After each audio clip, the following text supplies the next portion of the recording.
Hey, good afternoon and welcome everyone.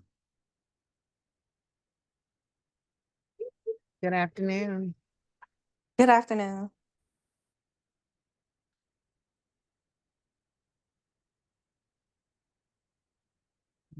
And we're going to give people a few more minutes to get joined, get their audio set up, and around about 5:10, we're going to go ahead and get the meeting kicked off. We'll go off of screen for just a few seconds while I set up my own photo for from one of your last year's events that I want to share. So hold on just a moment.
Yeah.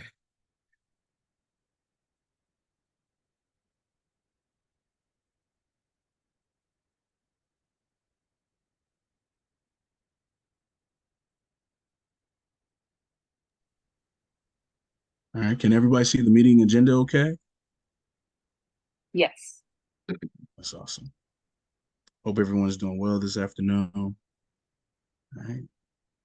Just waiting a few more minutes as I shared a few minutes ago, given, we still have a lot of folks kind of trickling in, and just want to give everybody a few more minutes before we get started officially.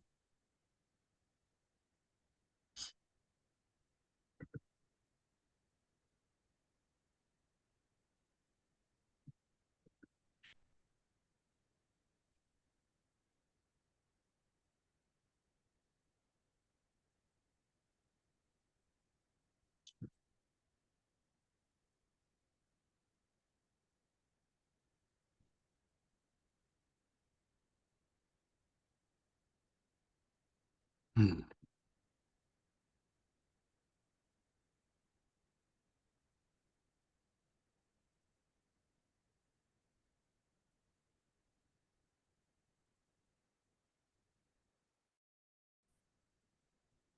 Hey, Principal Branch, how are you doing this afternoon, sir? Good afternoon. How are you? Doing really well. Doing really, really well. Good. Thank you. We just wrapped up a staff meeting about 20 minutes ago, but we're in a good spot. Okay. Meetings on meetings on meetings. Long day, It's the long world day. these days. Yeah. I thought technology was supposed to make things easier for us. It was this one. I needed it in person though, so that was cool. Oh, this is when you needed it in person. I needed the Now, staff look, meeting today. Yeah, I was like, no, we in have person on everything this one. set up better Yeah, time than but it ever. was around restorative practices and teaching teachers how to become pretty much restorative justice practitioners themselves. So it was like a 3-part series. Mm-hmm. Today was in person. Then we got a session on October 9th, and then another one on the 16th. Okay. And is Yeah, that a subject matter expert or third party doing yeah, training around? Okay, that's yeah. awesome. So DCPS, we have a becoming team in central office that focuses on the work around our children being loved, challenged, and prepared. Um, and a part of that work falls in the line of restorative practices, um, and helping teachers be able to solve behavior problems and things like that without punishing children. Mm. Um, Which not a lot and of people believe is possible these days, right? yes, yes. Right. And typically you only have one person who's like the restorative justice coordinator. And I'm trying to make it so everybody that works here has those skills and abilities, Mm-hmm. right? So you can address everything in the moment. And then after we finish with our staff, we will start training our 3rd, 4th, and 5th graders Okay. so they can do it as well. And they can handle conflict in the moment without an adult to guide them through everything. Absolutely. We want to get those implementations right. I know a lot of people have been struggling, with some of the restorative justice and cure violence initiatives Mm-hmm. because to them, they see reaction as prevention and feel like when you say like, look, police don't and punishment doesn't prevent um, occurrence of bad behavior or violence or crime. No.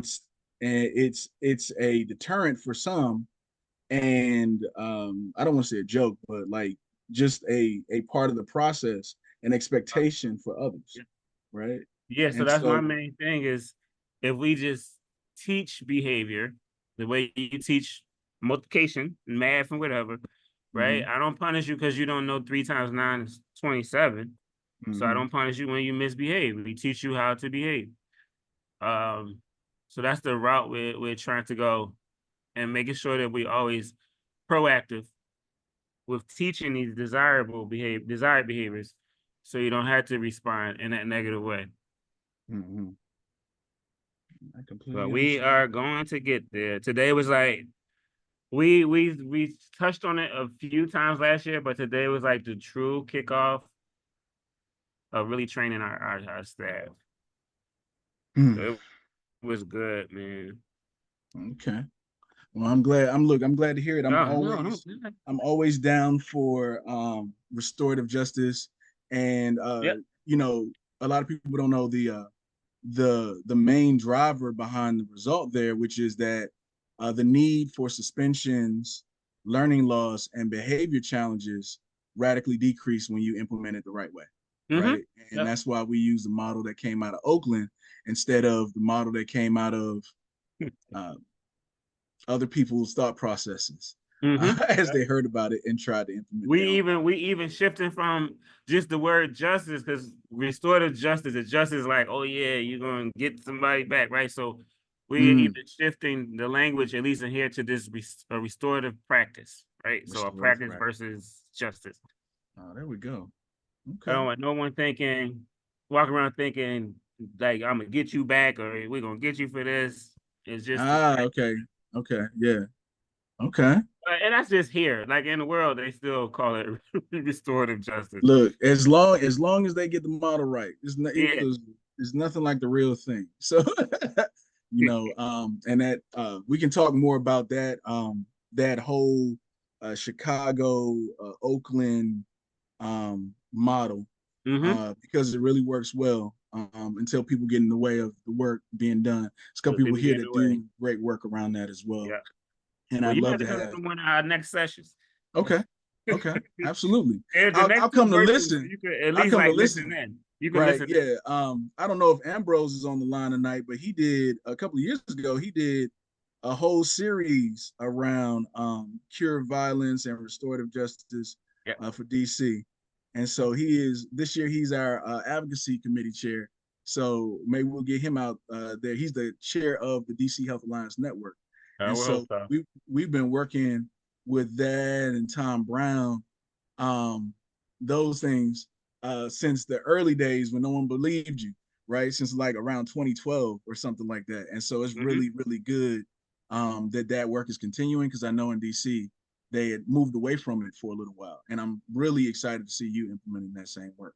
Yeah. And that's going to be a big part of our agenda tonight, because everybody can still see the agenda, right? Because my computer will Yes, not sir. share everything amongst the various screens the way I want it to, at least right now. But that's a big part of our agenda tonight, because I know that, and I moved this specifically towards the end so we could have time to talk about it. I know that we're trying to take a very specific approach with our fifth graders this year, with Hmm. the intent to make sure that we address some capacity challenges we've had, like some learning loss we had last year with other grade levels, Hmm. um, uh, some planning that we did last year with our fifth grade teachers and students, making sure that we're addressing something that you and I discussed a whole lot last year, how we address some of these test scores that is really hard to talk about, right? And I'll just go ahead Hmm. and say it. As you know, I didn't want to say it a lot last year, but as I started saying it, I'm keep saying it. We're under historically, not this year because we haven't done any testing this year, but historically, we're under 30%, some in some spaces well under for proficiency, math Hmm. and reading, and we really have to take a significant and serious approach towards that. Yeah. So towards the end of the agenda, as we go ahead and get started, here's 510. We're going to discuss our fifth grade challenges, advocacy. Maybe we need to talk about like some of these budget cuts and different things like that. Principal Branch will lead that discussion initially, and then we'll open it up for parents. I'm going to do a brief welcome, a couple of announcements, just to give the order of the day. I'll go over who our board members are this year, both returning and new, and maybe returning after having taken a school year off. In one case, we have a new treasurer this year who's been doing great work with us for a long time. We want to recognize at least one parent. I've been asking parents to give me some other parents' names, but we want to recognize a significant contribution that I heard about from with just one of our parents. Go over our fundraising stuff real briefly.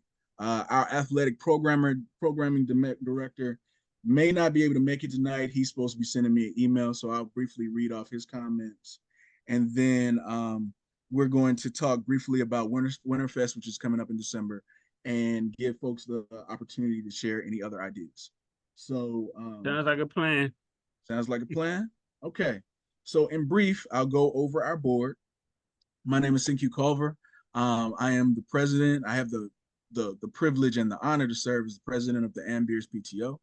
Um, our vice president is Miss Bianca Phillips, and she's also our fundraising committee chair for I think since 2021 now. And she moved into the vice president's role last year. Has been doing a great job. Our correspondence secretary is and who handles all of our communications, most of our infrastructure work is Mr. Tyler Ferret. Our recording secretary is Miss Shanita Amy. Sergeant at Arms is, and a former well-known staffer there at Beers, is Miss Dre, Miss Andrea Watt, also lovingly known as Miss Dre. She's our Sergeant at Arms now, and we have a new treasurer, Miss Nia Nichols, right? And so that's our executive board. Then we have three committees. I mentioned Miss Bianca Phillips, who also serves in the vice president role. Our returning hospitality chair, also owner of the Ugly Cupcake Factory, and I think that everybody who's had an ugly cupcake knows that they are beautifully delicious, is Miss Shanti's formerly Weeks.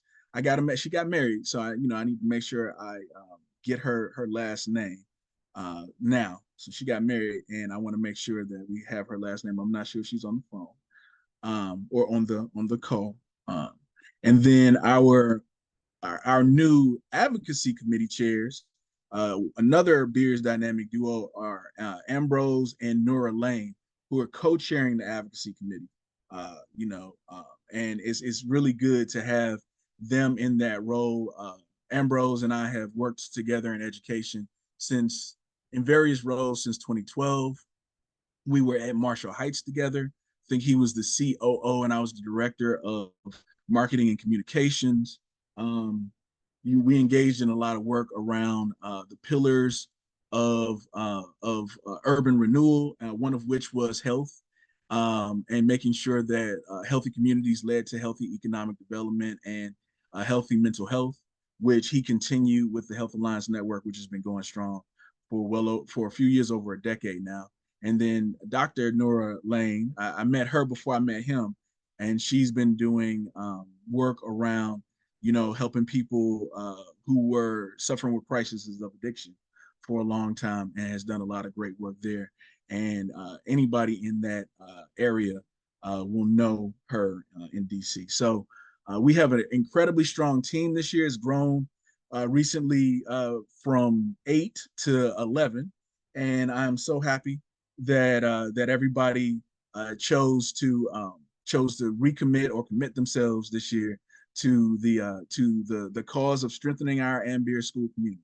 It's just really great, really an honor, and really a pleasure to work with this team, and be more of a facilitator than anything, because I'm carrying other folks' water now and just following instructions a lot of the time, which I find to be just excellent. So that's our team. Just wanted to make that announcement, talk about that. Oh, another announcement, real briefly, shifting gears. I don't know if we have Dr. Brodus on the meeting at this point, but the Ambeers, one of our teachers, and maybe you can speak to this, Principal Branch. One of our teachers suffered from a fire in their home and literally lost everything, right? And she's been working really hard and diligently to both stay committed to Ambeers and also try to recover from this loss. And some of the teachers at the school approached the PTO about helping out, and we were like, yeah, we'll help out. What you need us to do? And so initially they were talking about like 250, and we're like, I think we can do a little bit better than that. Let's try to match whatever you guys do, right? And so at the time they had raised $800, right? And now they've raised 2,000 and some change. I'm like, oh, this match is getting huge, but we're still going to match it and make sure that we take care of this teacher. But I think we're going to have to cap it at a certain point, because if y'all raise over 10, y'all are going to break the bank. Okay, right? Right? So, like we still have to do Teachers Appreciation Week, y'all. Like, don't forget. And I know that we have PBIS and some other things we got to fund, some school field trips potentially, and all this other. So, I'm real proud, but I think we're gonna have to cap it around 2,500. Just so that we can afford the rest of our budget this year, right? But I would agree with that. We raised about, I think, $2,030, and I would agree with the cap. First, I wanted to thank you all because to even be willing to do a match is highly appreciated. But I'm okay. Hold on one sec. They calling children. Hang on one sec. Okay, so the match is going to be great for her, and then we also, when it happened, also reached out to the president of the Washington Teachers Union to let them know what was going on, because the teacher is new to Bears, but I can't stay in here. The teacher is new to Bears, but not new to DCPS. So I reached out to the president of the Washington Teachers Union to see if they can also be able to help, because at that time when it first happened, we connected her with the Red Cross, for some temporary housing, I think, which was supposed to last to Tuesday of this week. So the WTU has been trying to help. And then some of our staff members here are connected to what is that? Fraternities and sororities. So they've also reached out too. So we have with our PTO, the WTU, a couple of fraternities and sororities, and then we also have an employee assistance program in our district that we connected her to as well, who are working to support too. So I think in all we have about 5 interconnected agencies that are working together to support her. Awesome. That is awesome. So it's a tough time, especially with her being new, but we do have a lot of people stepping up to the plate to support. Sometimes it's financial. Some people have bought clothes and things like that for her children, food or things like that. So the whole community, and I mean Bears community, is coming together. From central office to the union to our PTO families, and then connections throughout the school. I know we can't like buy a house, but they are working all together to do something really good for her. Absolutely. Yeah, And I just we wanna appreciate it. wrap her up in love and Yeah. continue to do that to make sure that everyone who comes into the Beers family community knows that that's how we get down. Yeah. Have you all put together like a registry for her? Is there a registry that you can share? Because I know some of our parents would like to kind of like either independently donate or maybe buy something that's needed or I some of think that. Dr. Brodus just came on. I'm gonna see if she can talk because we have a hospitality committee is also Hi, how are doing work. you? There she Can is. you Hey, Dr. can you Brodus, hear how are me? you? That's it for me. There go the balls. Yeah, there I'll she get out is, of right? there. That's right. Hey, so I want to say that the teachers and the staff here at Beers, we were able to raise $2,030 today Mhm. as of noon today. Mhm. And I think what got the ball really rolling is when I shared that the PTO was possibly going to be matching that. So I think that's what spurred further donations. Anyways, we were able to raise $2,030. And we want to say thank you to all of those that gave. Thank you to all of those who wanted to give and didn't have to give, just like my pastor would say. And I also want to say I spoke with the teacher this afternoon. And the need is great. The need continues to be great.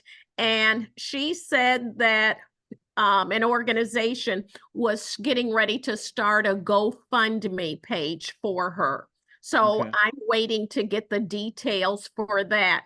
And as soon as we have a GoFundMe link, I will share that with Principal Branch and with our president of the PTO, Mr. Culver, and or the PTO liaison, Miss Lucas. You can just continue to call me Charity's dad. We all know what it is. That's it. We all know who you really love in the And Culver what does family. Stephanie say? Stephanie says, you always call me Charity. She told Yeah. me. She Okay. told me. Thank you, And Charity. I'm like, it's not personal. I call you Charity too. I know. Isn't that something? The girls. Great, girls. great. But great. yes, You know, the need. she only likes it when I call her by her older sister's name, not Oh, Charity. Like her Kirsten. older, Oh, older. okay. No, Kirsten. Jade. Jade. Jade. Jade likes Okay. it when I call her Jade. Jade Okay. because she wants to be little Jade for whatever reason. Oh, she wants to be little Jade Yeah, for whatever reason. 3-year-old. Yes. Yes. So yeah. But yes, So we were I just wanna talking about say that. thank you. We were just Okay. talking about that. We were just Principal Branch and I were just talking about that, Dr. Brodus. We were saying, look, we got to go ahead and cap this at 2,500 before y'all get out of control. And Oh, spend get it. on. Oh, good. We were at 800 when you found me in the I know. hallway.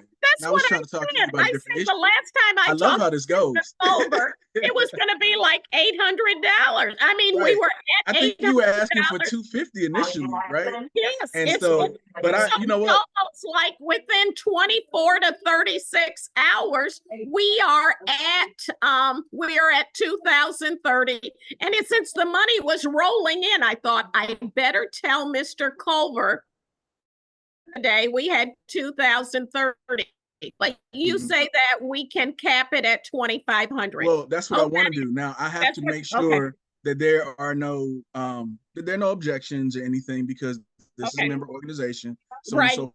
But that is something that I think would be a great idea. I okay, want to open it up for discussion.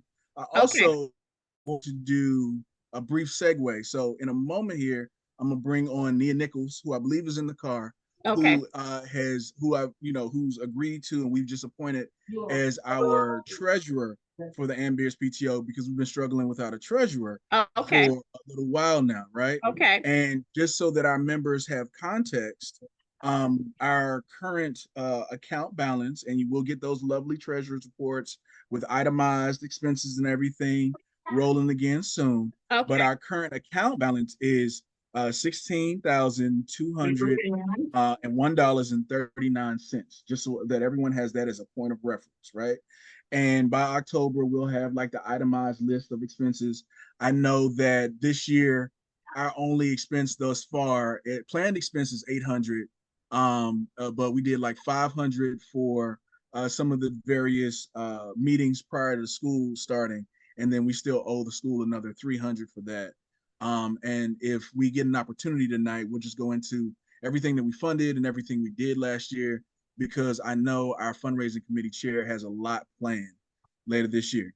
That being the case, our balance currently sits at $16,201. I think is a great idea, and the board members I've had the opportunity to discuss this with thus far think that it's a great idea to match it at 2030.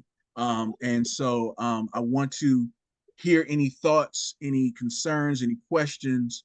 Dr. Brodus, I don't know if you can add the article into the chat that members may have before we make this decision. And I just want to give ample time for anybody to chime in. Okay, I'm gonna look for it. Whether they think it's a good idea or not, because all voices are welcome. Children. Nasir. I think his mom might be on too. Okay. You don't get that man in trouble. His mom might be on this call. Nasir's his mom. Yes. On the way to the school. Were you Listen. looking for the article about the fire? Yes, please. I have it. I can drop it in the chat. Oh, Very thank you. much appreciate that, Miss Thayer. I think that's Miss Thayer's voice. I can't see everybody right now. Okay. All right. And so then I'm going to go ahead and make a formal motion, right? Motion to support the initiative to help we're not going to call the teacher's name. She's a newer teacher to Ann Beers, but unless she wants to speak for herself, help her to recover from her fire, offering to support to match what's already been raised by the Ann Beers staff, $2,030, offering to match that with another $2,030 for a total of $4,060. Is there a second from the membership? Second. Okay. Second. Okay. 3 seconds.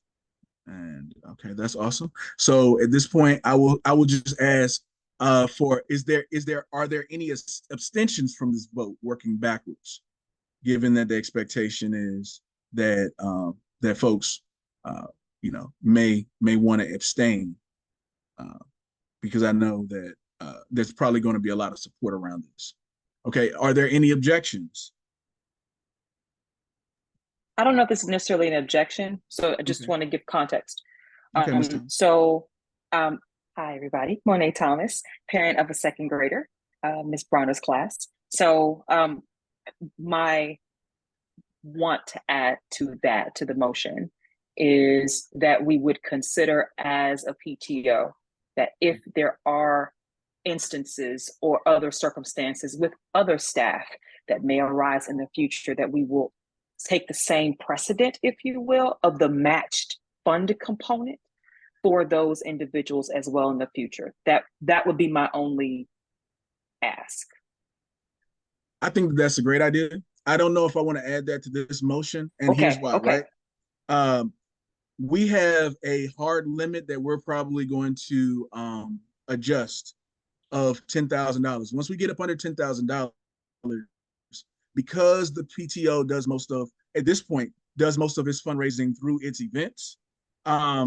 Once we get under $10,000, we start to like really scale back, right? So probably for this year, we're going to adjust that limit around 7.5. I've got to talk to the board to make sure that they're okay with that. Okay. But right now we're at 16,200. So yes, given, I want to just make a friendly amendment, given that our fund balance allows for it, Yes. we'll use this matching funds as a precedent for any tragedies, but with the caveat that if our funds balance is at or approaching our stopgap, you know, we don't Yes. we want to always have roughly $10,000 in liquidity, because that allows us to raise on some years, in some years, as much as 20,000. Last year, I think we were able to raise about 6,000, using that to sponsor and put on events to raise like the art live auction and other events that we do. So without trying to go too deep into that, I hope that that is a satisfactory, friendly amendment to the motion. And I'll just speak it out in totality. The motion is to match the funds raised for our staff member that lost their home at $2,000 and $2,030, with the addendum that we would take this as a precedent for any and all future tragedies under this board, and write this into our policies and bylaws, with the only exception being if we are at or approaching, you know, our ceiling, our floor from medium operating dollars. I hope that makes sense. And I'm sorry for our recording secretary, Shanita, who's going to have to try to find it, write that up. With that amendment, you have my eye. Okay. All right. Any other discussion? And the teachers are encouraged to, just as the parents, their dues.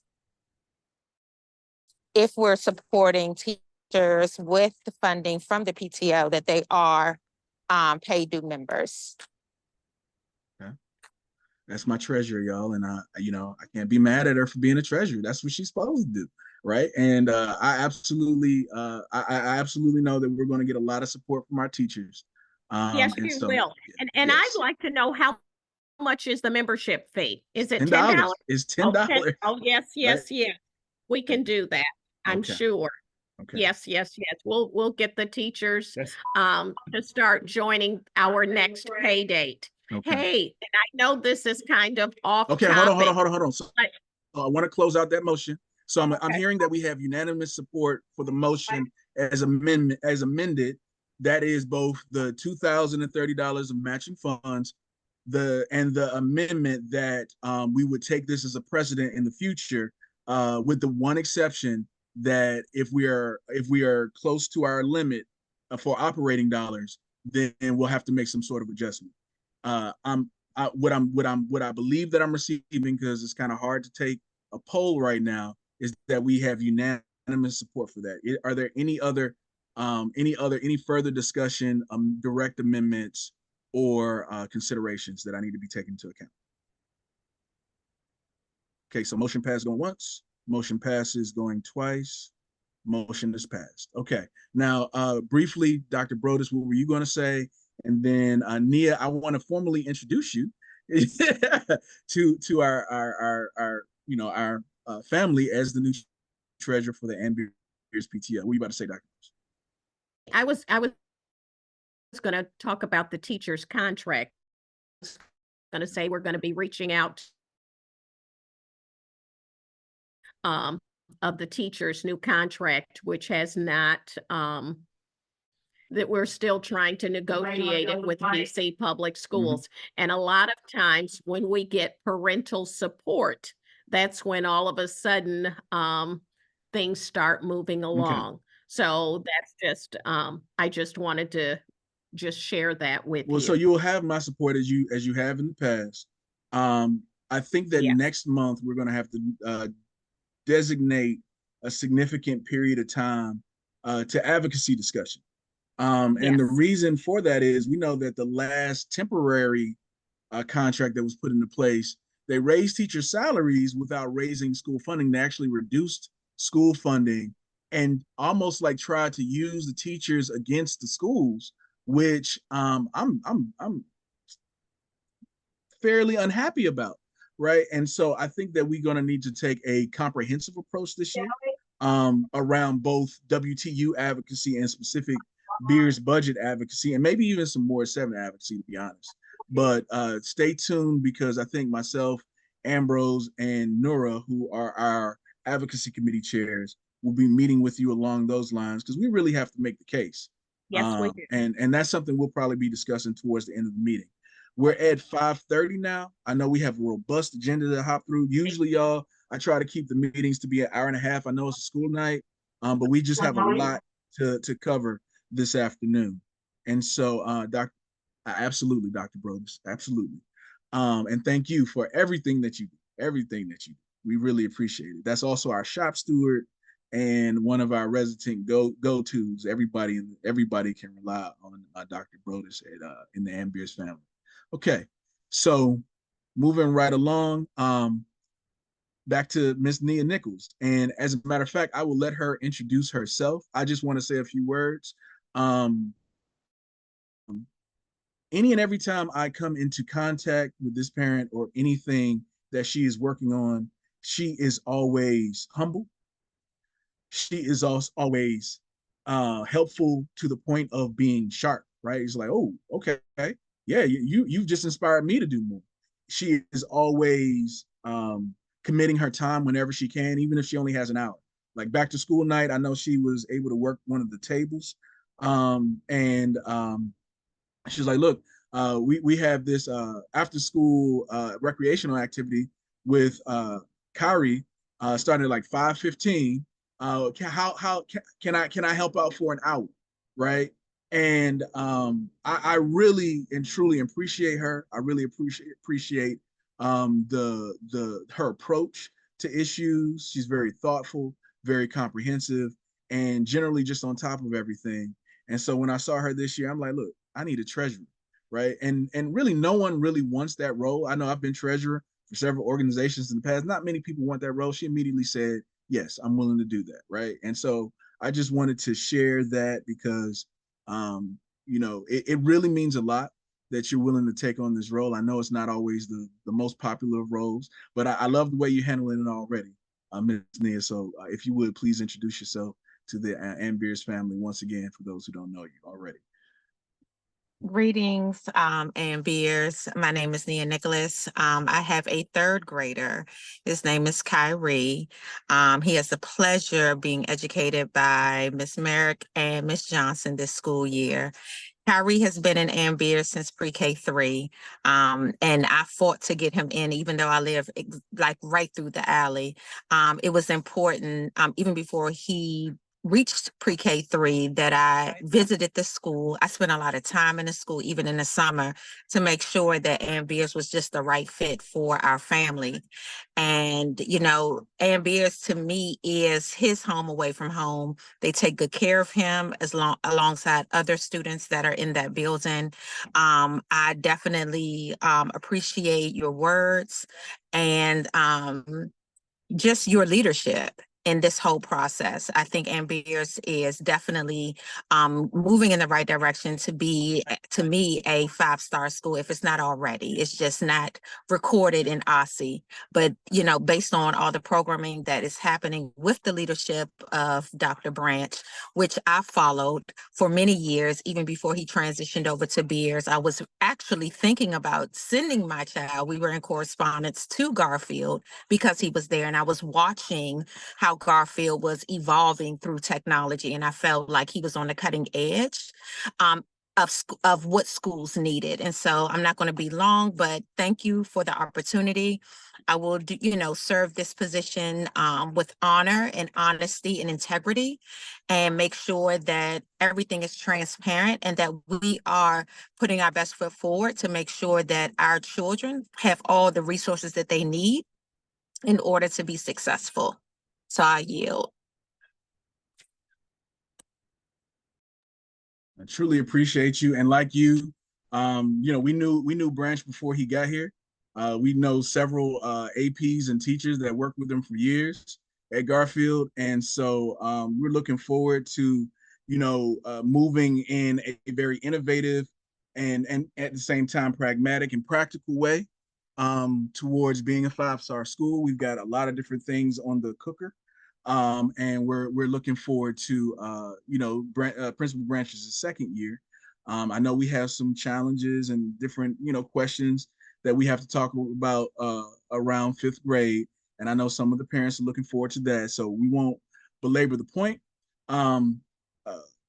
Housekeeping wise, the bylaws of the Ambeers PTO gives the president the opportunity to the responsibility, the duty to appoint executive committee members whenever there's a vacancy.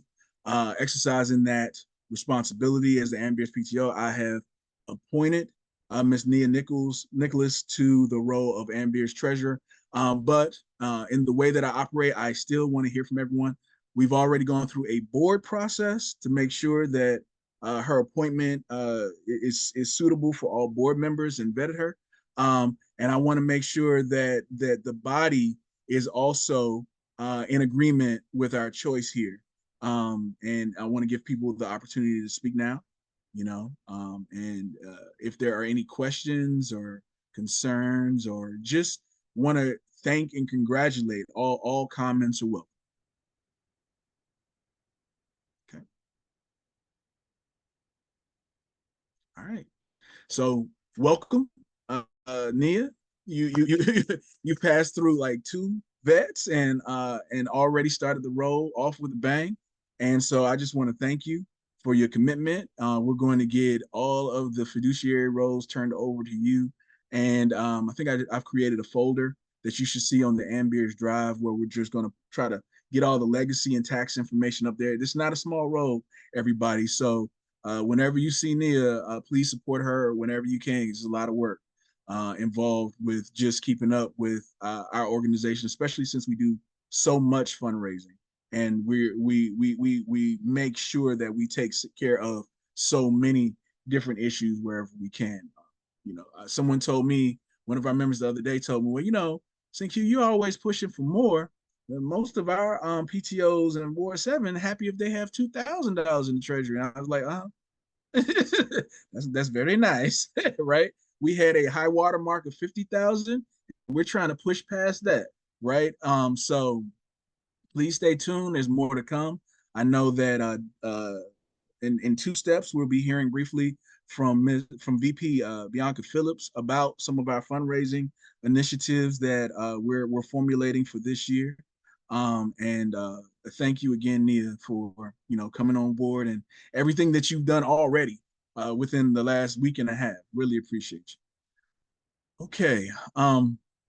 Briefly, so I can hurry up and stop being the one that's talking. I just want to recognize this parent for just going out of their way, going above and beyond for one of our students. In brief, without naming names or anything of that nature, some of our parents were there, so they already know what happened. We had a ECE student dropped off on Alabama Avenue. At the time, the parents that saw that were asked if this is where the student drop off was, didn't know whether the driver was an Uber driver or a family member, and there was some confusion around that. And so the student gets out, and they didn't know at the time there was an ECE student, and obviously the ECE door is down past the office on 36th Street. And so this parent stopped what they were doing. They were on their way home, took this child by the hand, walked them down. I believe that the ECE door had already closed. They took the student to the front office, stayed with the student till the teacher was identified. They made sure the student was safe in class, happy, healthy. Stayed around to make sure that the appropriate family members were contacted and that this was worked out for the next day and the following days, and just really went out of their way and then asked for any recognition. Probably wasn't expecting to be recognized tonight, but I just want to take a moment to thank Miss Damali Flippin for going the extra mile and doing that tonight. Really, really appreciate that. And I know that there's a lot of our parents who go out of their way and do extra things that are never recognized or spoken about. But I want to, as I hear about it, you're going to hear from me about it because we really appreciate that as an Ambeers family. I know VP Phillips, I'm about to turn it over to you anyway. Did you have any thoughts that you wanted to share? Saw you pop up on screen. Okay, you're still on mute. Thank you. Just wanted to say thank you. Absolutely, absolutely, Miss Flippin. No, Really I was just appreciate you. prepping for me to come on next. That's all. Oh, okay, okay. Yeah. Yeah, really appreciate you, and glad that you came back to Ambeers this year. You know, we missed you and we missed your daughter. I know my daughter missed your daughter's presence. And let us know when the party is, because I understand we have a birthday coming up, so we can get her a nice little gift. No. Okay. All right. So we're going to move on to the fundraising committee updates and discussion. I'm not going to prime this one. I'm going to go ahead and let VP Phillips take it away. I'm sure she's got a lot to share. We are at 5:45, and so I want to kind of keep us rolling, but I know she's got a lot of ground. Hi, everyone. I'm Bianca Phillips, the Vice President and Chairperson for the Fundraiser Committee. Let me see, where should I start? So last year, for the new parents and the current parents, we have a fundraiser called Art Alive that was headed by one of our long-term parents, Delia. She's not on the call, but this is her baby, and I'm appreciative of being allowed to be a part of this particular fundraiser. We have live art that we sell. It's a silent auction, and it's just a great opportunity, a great fundraiser. Last year we raised a little over $10,000 dollars at this particular fundraiser. I want to thank Delia, Rachel, who is not a parent, but she is an active volunteer at Ambeers, for her assistance, Miss Thayer, Miss Wilson, Miss Soho, and if I forget anybody, I'm sorry, and for the PTO members that assisted. So that was that fundraiser that was successful, and prayerfully that we will have it again next April or May. We normally meet about that fundraiser in December with our committee that we have to start getting the ball rolling, getting our numbers together, the venue, blah, blah, blah, so we can know what's going on. That was something else that thank you when he mentioned about our budget. Our budget pretty much is surrounding around assisting different teachers that needs assistance for whatever fundraiser they're trying to do or activity for their particular grade or particular class or PBS or whatnot. Also Teacher Appreciation Week, and to spearhead Art Alive.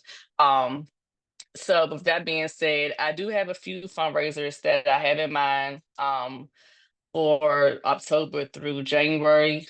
So far, the first one are next month in October. I don't have the exact date yet. I'm still playing with the numbers on what's the best time in October for a week fundraiser. But I wanted to do the PBS fundraiser, support my squad. That's a virtual scratch off, which is very easy. We did that last year for after school care, after school care, and we raised $1,600.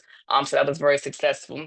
So I like to do that for PBS because every month they're always are doing some type of incentive to reward our children for positive behavior.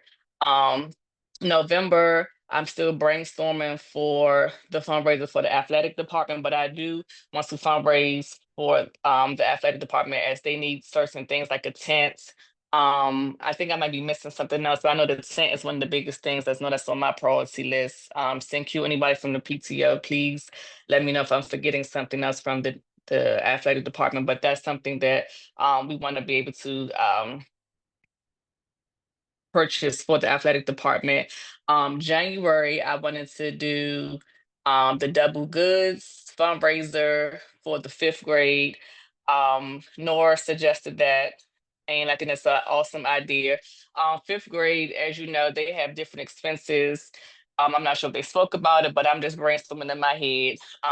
Possibly a dance, graduation, cap and gown, other odds and ends they may need after ending the school year trip, whatever. So I think that'd be an awesome idea to go ahead and start in January for the double goods and raise those funds so that we can plan something, nice for them, or whatever they have planned. They can use the money and put it towards that to kind of offset any costs from our parents. And I think by let me see. I think about January meeting, I should be able to have the rest of our fundraisers listed on what I would like to do for the remaining of the year. So that's what I have so far for the fundraiser side. Does anybody have any questions, any concerns, any suggestions for fundraisers that you have used in the past that might have been successful that you like to share to Theater and Beers?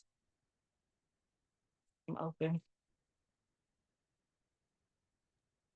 Okay, and you'd asked if we would chime in if there was anything else.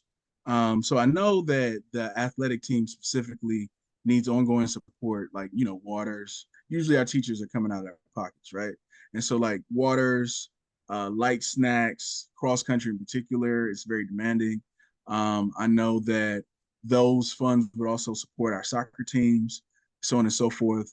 And also, I don't know if you want to touch on this yet.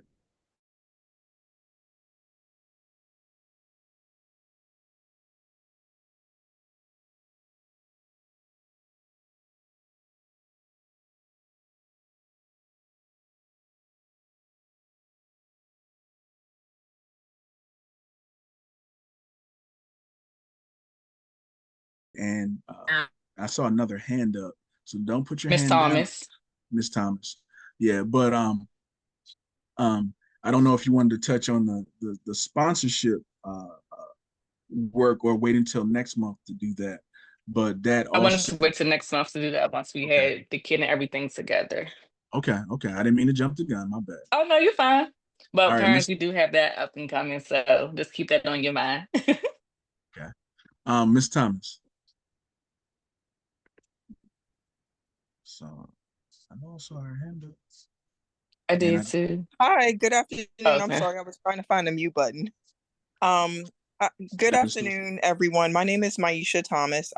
I'm new to Ann Beers. First, let me start by saying that this is my first year. I have a third grader, Mason Thomas. She's in Miss Johnson's classroom. And I just wanted to find out if there is an email address or someplace where I can forward some fundraising ideas to Miss. Yes, I can send you our email. Okay, perfect. If you can drop it in the chat, or I can put my email Mhm. address in that. But I I can just drop in the chat. idea. And both, because I know that our correspondence secretary wants to add you to our communication list if you haven't already been added. Oh, Yes. perfect. I just wanted to share some ideas that we did at our previous school that helped Okay. the PTA raise over $60,000. So just wanted to share some of those ideas. Thank you. I appreciate it. No problem. Always open to that. Any other Yes. thoughts or ideas? So one thing that I'd like to do also is if you're interested in volunteering, whether that's being a grade level leader for the fundraising committee, or just you have a couple hours in general. I know that there are several parents I haven't had an opportunity to call and just like discuss some of the volunteer availability that we saw on our PTO sign up. But if you're interested in being a volunteer also, for fundraising in particular, Bianca will be the person to talk to. And like she said, she's going to drop I guess, Bianca, you're going to drop our Ann Beers PTO email address in the chat. Yes. And then Yes. she checks that account, and our correspondence secretary, Tyler Ferret, checks that account. So we'll make sure we get you routed over. And hopefully, Ms. Thomas, we can, incorporate your ideas and also have like your support to whatever level you're available in implementing them as well, definitely. So thank you very much for that. We're always open and we're always looking for new team members, even if you only have like 2 hours a month, still quite helpful. All right. Bianca, did you have Yes, anything else? and Oh, go ahead. that's all that I had to share. Okay, Principal Branch, I see your hand. And I think you lost Principal Thank you. Branch. So I wasn't going to get too much involved with the fundraising, but I will say that one thing our PTO can do, and something I've done in previous schools, but this is probably work that we have to do as a unit as a PTO. So there's PTOs in our city that raise $300,000, $400,000, $500,000. Like, so when schools get budget cuts, there's PTOs in our city that buy teachers, right? They take that, they take them, they raise money to buy positions. My previous school, I couldn't charge $5. When we was talking about dues, I couldn't charge $5 a month without somebody saying, "Man, you crazy? We don't have that," right? So what we started, find a way that if we have 115 schools in the city and all 115 schools have PTOs or PTAs, we were trying to find a way that the PTO funds can just come together, period, right? It could be like DCPS PTO, right? And then the money comes from all these PTOs, whether it's mine at my previous school that maybe had $200 in the account, or whether it's a Northwest school that had $500,000 in the account. Like, we put it all together, and then you support whatever schools are in need. So the money can go to several schools, regardless of which PTO raised the money. And it came about, our conversation came about because Merchants PTO, for some reason they visited my school, and it was back when I was trying to get my kids to come to school wearing blazers. And it turned out the blazers cost like $10,000, my like $40 a jacket, and my parents weren't in a position to pay that. So Merchants PTO raised $10,000, or probably just gave us $10,000 from their PTO, right? And then from that point on, the school I was at, we had blazers every school year because Merch's PTO helped my PTO. So I say all that to say, like, in addition to raising funds, we have to find a way to work with our legislators in central office so that the PTO funds from any school come together at DCPS or wherever, and then any school can be supported. I don't have to have tons of money in my PTO because there's a PTO that's good support. But we have to find a way that we merge all of those accounts into one and can support any school. I know I could share more when we have time, but it was work that we had started with about 20 central office colleagues. We also had like 20 public public schools and about 20 charter schools trying to work together to bring like this vision of one PTO for all schools supporting it, so you wouldn't have to go so hard on the fundraising. When I left that school, the work kind of fell off, but we were making traction. And as I said, I had other PTOs donating their funds to something that my school needed and couldn't raise. So just trying to find a way that we can collaborate with other PTOs, I think essentially is a good start too. Okay. Thank This is kind of you. equity, right? Because Bianca, just equity, want to right? check it. It's not fair that some other school can put up $500,000 and I had a school that couldn't give 200, right? And so that's the whole conversation came about equity and money in our city. But we have to get back to, I think we have to get back to that, find ways that the PTOs across schools work as a unit, and it's not isolated. Bears PTO, Randall Highlands PTO, Garfield PTO. There's a PTO for DC public schools, and there's a bank that we can like get money from for certain things. That is a in-depth discussion Yeah, it on a is. lot of different levels. I do like the idea of creating some cross collaboration, and like let's make that a part of like the 6 month, 1 year plan. Let's get with Dr.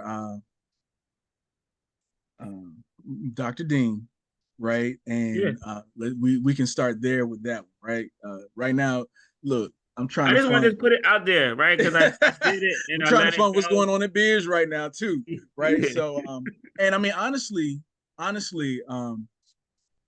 talked to Dr. Dean and yourself about ways in which we can get to the point where we can buy teaching positions, right? And that's something that we'll probably cover back next month, and we may do like a special call in November, because like our financial capacity, it fluctuates, but we're getting stronger, right? We've got more infrastructure in place. We've got, more returning individuals. We've got more parents. Like I know Steffi, I'm with Beers for at least another 5 years, right?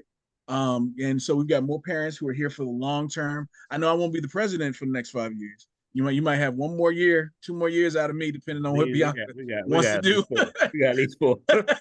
But but you know, so Yeah, it's definitely a long that's conversation, but we've had these kind of conversations, and I'm of the approach. This is my approach, right? No one's coming to save us except for us, right? We had to save ourselves, right?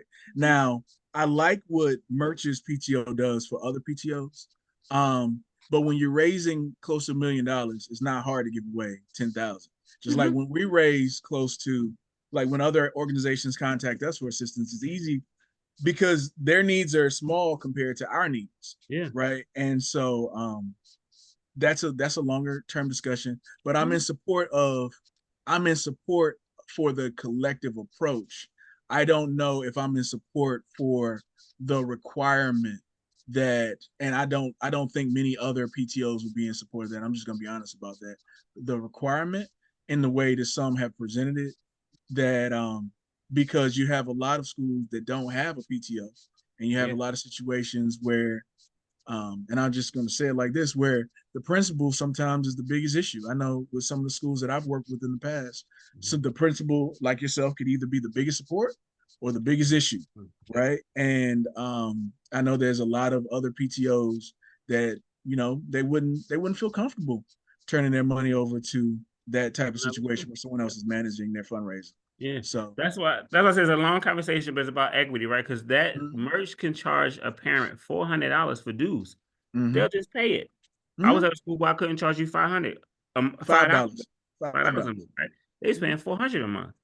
We had that discussion here too. Yeah, it was like crazy. Actually the board, the body had to move us to $10 dues. But we've had a couple of years since COVID where people haven't really been paying dues. The PTO has had to do all of its fundraising as a board, right? We had to figure it out ourselves, and that's been fine, right? But hopefully we can kind of break it down into a tiered approach and then figure out what we can do collectively. And we have some plans. Like I said, we need to sit down with Dr. Dean as she reconstitutes the Education Council and figure out how we can walk and chew gum, if you will, right? I want to make sure that if we need to do something at Beers, we're not haggling with other people for funds we raised, right? But that schools that don't have that, where we can lend capacity, that we are doing such. So, and it's an important discussion, and I think we're going to have a specific. Okay, everybody. It's just a run the flawed meeting and respond to text messages at the same time. Everyone, it's please just a don't. flawed approach in our district that needs to be addressed.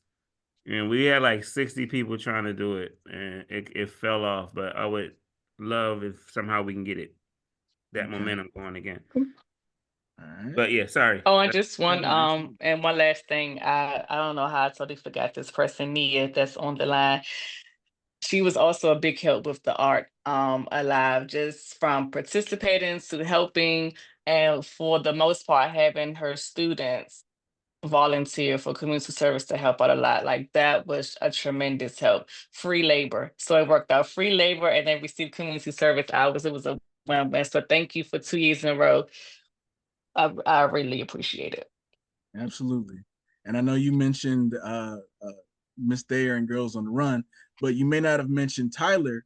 And when we had him build 3 websites in like four months, Yes, yes, and yes, he's helping to run yes. the meeting right now. So, but we know it's like, Thank you. we know it's been a long day, and that you haven't forgotten anybody in your heart, because yeah, Yes, I'm that's very appreciative. Yes, thank you all.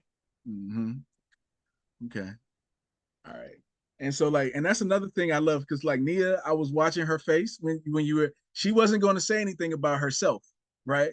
She wasn't going, but if we talk about like getting these, if we talk about getting these dues paid, she's going to hop right on the line and Yes. start I was talking like, how about can I forget that. about Nia? I was like, oh my God. I was just sitting here thinking, I was like, oh my God, I forgot Nia. She was a vital part Yeah. of the But fundraiser. hey, look, we all make mistakes. You're gonna hear me Yes. apologize a lot whenever I make them. I don't believe in the never apologize approach, because I'm a human being and I want everybody on my team to know we can make mistakes and recover and keep it pushing, right? And that goes for all of us. So, okay, we are now at 6 o'clock. Usually we would have about 30 minutes left. I actually have a feeling, everybody, that this year our meetings are going to run a little bit long. So the longer discussions going forward, I will be adding to the bottom of the agenda. All of them will be at 5 o'clock. And if we don't do anything else, we'll do virtual, except for in November, unless the body calls for a November meeting. But all of them will be at 5 o'clock. If we don't do anything else, we'll do virtual. If we can, we'll do virtual and in person, but it looks like the preference is more so on the virtual side than the in person. Moving right along, we're moving past our fundraising committee discussion. I am looking for Mr. Coach Jackson's email, and I don't know. Oh, I do have it. Okay. So, one of the things that he wanted to discuss and highlight is that the deadline for cross country is tomorrow. He sent a document, and Tyler, I'm gonna send this to you. If you could put this in the chat for me, I would really appreciate that, sir. He and I this document is actually there's software inside my software here, and I can't. So Tyler, I'm gonna send this to you, as soon as I can send it, because inside my Google Drive, every time I click to forward this, it begins to try to get you to compose the document. That's new. Um, this is the age of AI, so there's a lot of software I haven't seen, even though I used to be a software developer many moons ago. See if I can somehow get this sent. But what he's asking for is that anybody who wants to do Girls on the Run takes the steps to register for that sports team. It's like most likely the deadline may pass if not done today. And I know there's a lot of people who are interested, but the timeline was accelerated, the amount of paperwork, and Coach Jackson was doing all the paperwork, and I mean like 7, 8 documents himself for every student that signed up. The amount of paperwork was a lot and the requirements were a lot. But what I'm gonna do is I'm gonna say, if anybody is interested in the documentation and wants to get themselves signed up for Girls on the Run, I'm just gonna go ahead and put my email in the chat, because I think he has an AI chatbot in this email somehow, and it's like giving me a little bit of the blues. So I'm trying to use it from my phone. Haven't figured out why I can't do that, but I'm gonna go ahead and put my email in the chat. If anybody needs to reach out to me directly for anything, or if they want information about how to join the cross country team, knowing that the deadline is most likely tomorrow, just go ahead and send me an email directly, and we'll go from there. That way we can move on. I've never really seen anything like this before, where it tries to propose Sorry, a document opening up. SimQ, sometimes you said Girls on the Run and sometimes you said cross country, but you've Okay. only been referring to cross country, right? Which is boys and girls. Just want to be clear for Okay. everyone that he's talking to anyone in the upper grades for that can do cross Thank you country. for It's that. not just girls. Thank you for that clarification, Ms. Day. I really appreciate it. And the reason why I think of it as both is because Kirsten has let me know that having to sign up for one, you have to sign up for both, right? And so I'm in my mind, when you sign up for one, you, as one of our Ambeers ladies, you're signed up for both automatically, because I know that the cross country team practices a lot with Girls on Run. Thank you for managing that program as well, Ms. Thayer, in addition to everything else that you do. And so I really appreciate that. Okay. Any questions, concerns? I know we're covering a lot of ground rather quickly. I want to make sure everybody has a chance to take a breath. Any thoughts? Need to clear the air? Anything that wasn't covered thus far? Okay. So in the interest of time, what I'm gonna do now is I'm gonna skip the discussion of Winterfest and potential events, and I want to make sure that there's enough time for us to cover any and all questions and get any and all answers around the fifth grade, the challenges that a lot of us have experienced with fifth grade this year. Many may not know, but the PTO board, nearly all 11 of us, and the administration met on Tuesday to go through point by point each and every issue, concern that we've heard. Everything from the timing of meals, uh, the snacks delivery and availability, and sometimes inavailability, and why that happened. Um, uh, the concerns that sometimes students would get their snacks and not have the ability to consume them in a timely manner. The recess concerns, why it's only 20 minutes, why there isn't PE, what we're doing with that block of time right now, what the school is, or what we're doing with that block of time right now. That sometimes students have lost their recess time, and that's not something that is okay. That's not something that we want to do as a school, period. Um, on down to our class sizes, while we're at like 28 this year for our two fifth grade classes, while we don't have at least assistant teachers in those classrooms, whether or not we can get another trailer and where that would go, which there really isn't a lot of space for that, and whether or not that's a safe option, as well as safety concerns. So we went point by point by point by point. I know that we had at least 12 points, and uh, Principal Branch covered every last one of them. We had a 3-hour meeting, y'all. We covered every single point, and we're going to work together to make sure that we resolve every concern as best as possible. In addition to creating a structure where parents can kind of try to support with this. So I'm not going to steal Principal Branch's thunder and what he's trying to do. But I will be, I want to reserve a little bit of time for comments somewhere along the line when it's appropriate. But I think I'll let our parents go first because I've been talking for a while. So Principal Branch, I'm gonna stop sharing my screen. Let me know if you need to share yours. And if we can get that handled, if I need to make you a co-host, I will. Now, do you want me to share from the PowerPoint I presented or from the FAQs today? Okay, all right. Or I have technical assistance on my side over here. You can just come on and help out with that. All right, cool. you had somebody helping you? Well, she does this sharing Am I thing when I'm presenting? doing. Yeah, so I've got technical assistance. The arrow. All right. Yeah. Okay. Yeah, Okay. I'm gonna work with you. There you go. I'm gonna help you with the tech, man. Nah, she was going to help me anyway, even if I ain't need it. I got you with I technology used to all be a day. programmer. I thought I knew what I was doing, but I wasn't doing it fast enough. So, Gotcha. so you just got to be good at taking instruction. So, Do you want me to share the PowerPoint or kind of go from the FAQs that you shared with me earlier? no, whatever you're comfortable with. The FAQ is ultimately for the parents and the body. Mhm. It's a joint effort because I know we don't have every parent on this call tonight, so we want to be able to put something together that answers all questions. And if they have additional concerns, then they won't be unarmed. They won't have the basics answered. Okay. I probably I should be able to do both then. Okay. I should be able to do both because the PowerPoint wasn't long, and then the FAQs will just clear up anything that I didn't hit from the PowerPoint. So let me just come up and share.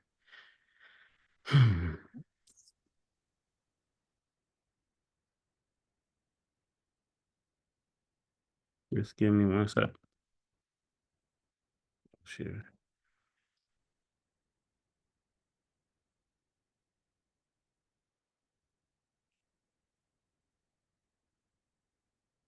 Hang on. I think I pulled up the FAQ first, but I want to go through the PowerPoint first.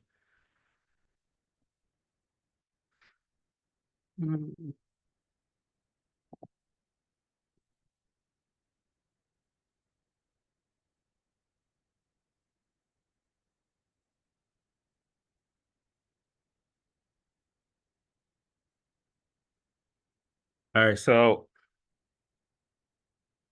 first, again, thank you for giving me the opportunity to share rationale for what led into most of the decisions that we had for 5th grade. So I'll do a 2-part presentation. So one is like a 6-part, one is a 6-slide PowerPoint presentation that I prepared for the executive body.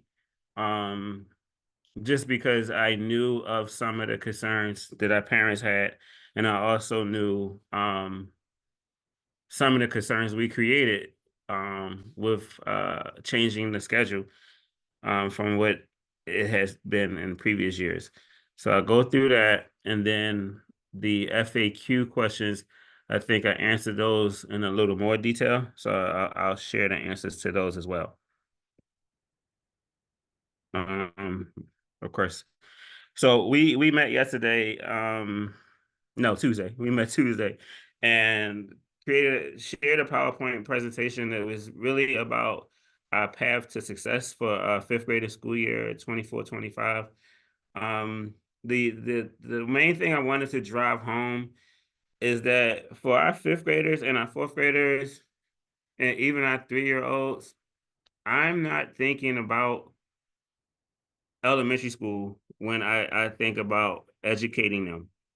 I am thinking about getting them to college and then getting them to finish college, because you can get children to college and they might drop out of college due to something that went wrong in elementary school. So when I have your children, our children, I already know we're gonna get them through beers.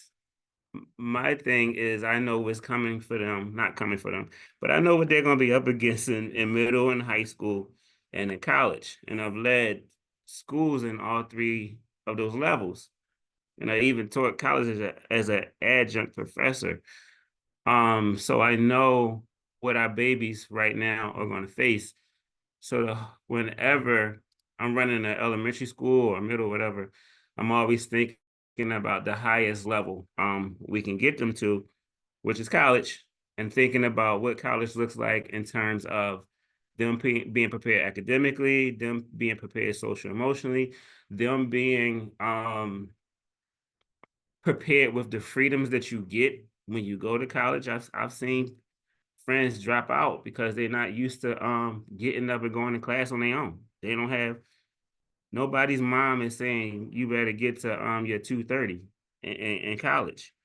And I've seen, for instance, be shooting pool or something in the whatever the fun center is in college, but not doing what they're supposed to do, and you end up getting bad grades in college and you drop out. So whenever I have your babies, all I'm thinking about is getting them to and out of college. So my brain is just thinking about pre-K 3 through 21, nonstop. That's all I'm like focused on. So I hope that lets you understand some of the stuff I'm doing with our 5th graders. So last year when we started thinking about this school year, we looked at our enrollment projections, and we looked at our 2nd graders, who are referred to as rising 3rd graders. And then we looked at our fourth graders, who I'll refer to as rising fifth graders. When we received our initial projections, at the time we had 3 fourth grade classrooms. So just in paper, you would say, okay, you're gonna have 3 fifth grade classrooms, because those 3 fourth grade classes will all go to turn into 3 fifth grade classes. At the time, we only had 2 second grade classes. So you would say, oh, your rising third graders are going to be just 2 third grade classes. If you are a school leader and you just made the decisions based off what was handed to you, that is what we would have had this year. We would have had 3 fifth grade classes, and we would have had 2 second grade classes. But the projections are just the start of it. So after we did our projections and we said, okay, what can we do to accelerate and improve instruction school wide, right? So we looked at which grades didn't have the year that we owed our children, and we looked at which grades had a pretty good year. The second graders we did not get as second graders the education that you all as parents signed up for. We had 2 second grade classes. One second grade teacher was injured and was out from like November to December, a couple of months. And then when we came back in January, that second grade teacher ended up being transferred to another school. We ended up going the rest of the year. She was like transferred in February. We ended up going the rest of the year in that second grade with long-term subs kind of covering the class, but not a true dedicated teacher.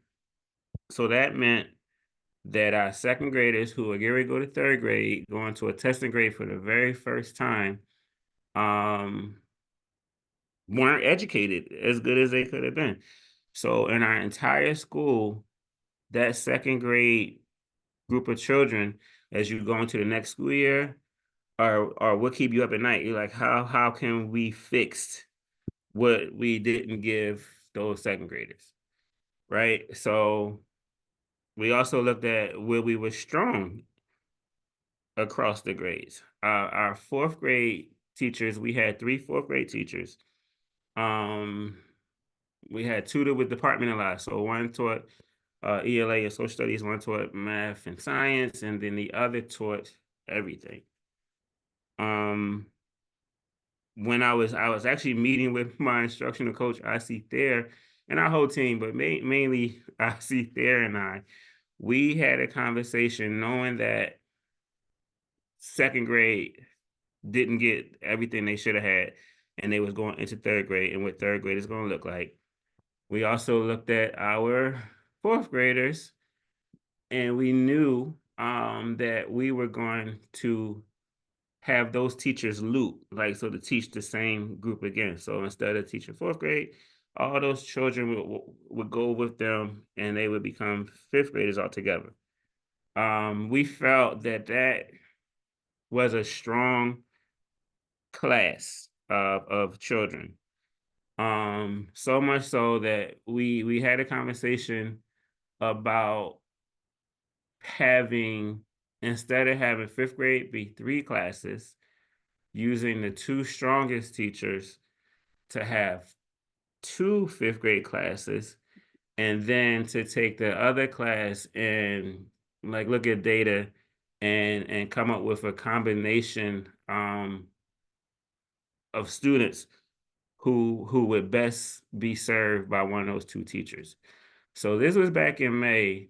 It was like, okay, we're gonna have fifth grade have 3 classes instead of 2. And then since second grade had such a struggle, no fault of their own, one quick way to do that is to make the third grade for this year have smaller class sizes by giving them a third class. meaning that so that when we had the smaller class size, that means we would have 3 second grade teachers instead of 2. And we can put a lot of time, energy, effort, interventions, enrichment offerings into those third graders. So we can make up for what we didn't give them and then also be able to accelerate. So trying to do 2 things at the same time. We had a conversation with our 5th grade teachers, asking them like how they felt about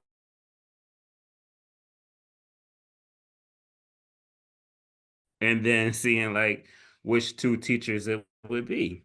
And the 2 teachers that we have teaching 5th grade right now are the 2 that decided to step up to the challenge, felt like they could handle the 2 classes, knowing it would be larger than what they were used to. So this was back in May.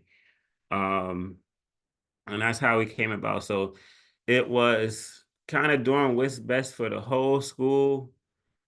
While it may have impacted 2 grades at the time, but knowing those second graders are going to be third, fourth, fifth on to college, knowing our 4th graders are going to be 5th with us and then on to middle school and college, middle school, high school, and college.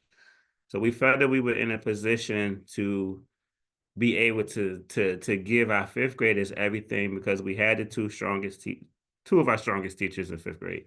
And we knew that we can make 3rd grade stronger by bringing in that 3rd teacher and making 3rd grade have 3 classes instead of 2.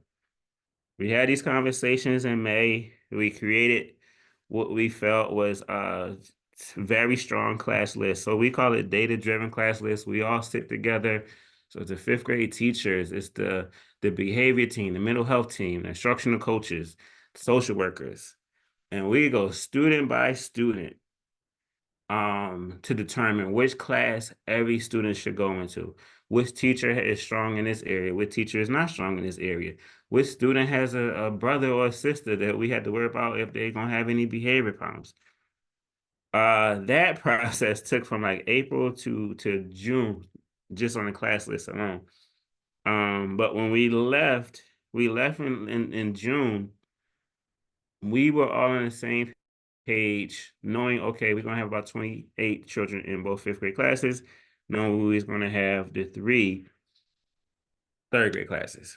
So at the end of the day, the decision was about, we looked at the instructional continuity that we had. We didn't have it in 2nd grade, so we had to do something for our 2nd graders going into 3rd grade.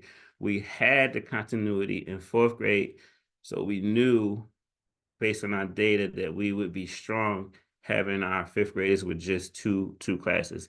And then again, the conversations that we had with teachers. So it wasn't like I was like, yeah, you all are going to just teach these 2 grades. My coach right there was having conversations with the teachers, like what supports you're going to need. Like, do you feel comfortable? Everything. We also know what's in the WTU contract. Like a lot of times something is in that contract and it's written there, but it doesn't always like they're contracts, right? So there's things that you can look and see how it could benefit you or not benefit you. So the contract may say you can have 22 kids or 25 kids on any given year. Depending on who walks through the door, you're going to be over whatever that contract says. The thing about going over is you can receive additional money, which typically buys a teacher, if you go over your projected enrollment by like 30 children. So if theirs was projected to have 400 students and we have 430 by October 5th, that is how you get additional teacher. If we have 430 on October 6th, we would not get it.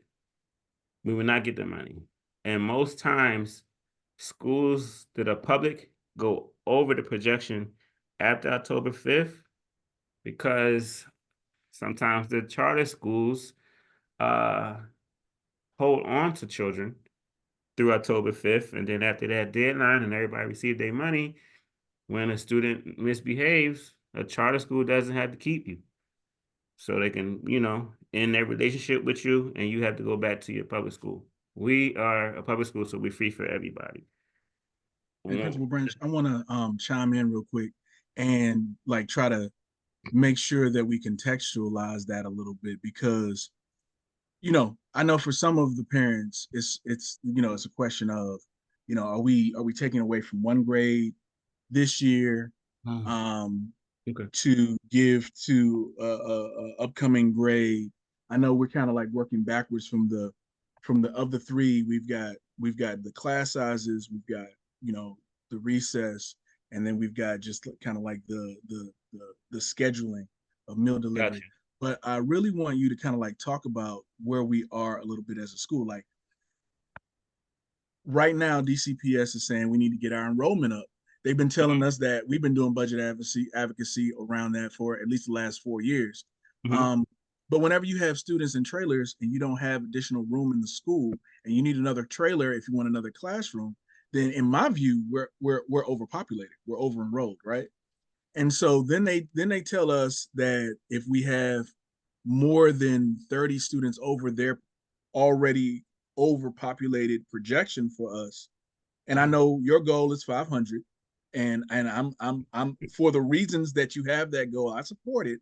Yeah. But that's also why we're fighting for modernization. Got modernization in the budget, Mhm. even I mean in the pipeline, even though it's slow in coming. But whenever we have students that are not able to fit in the building, we are overpopulated, right?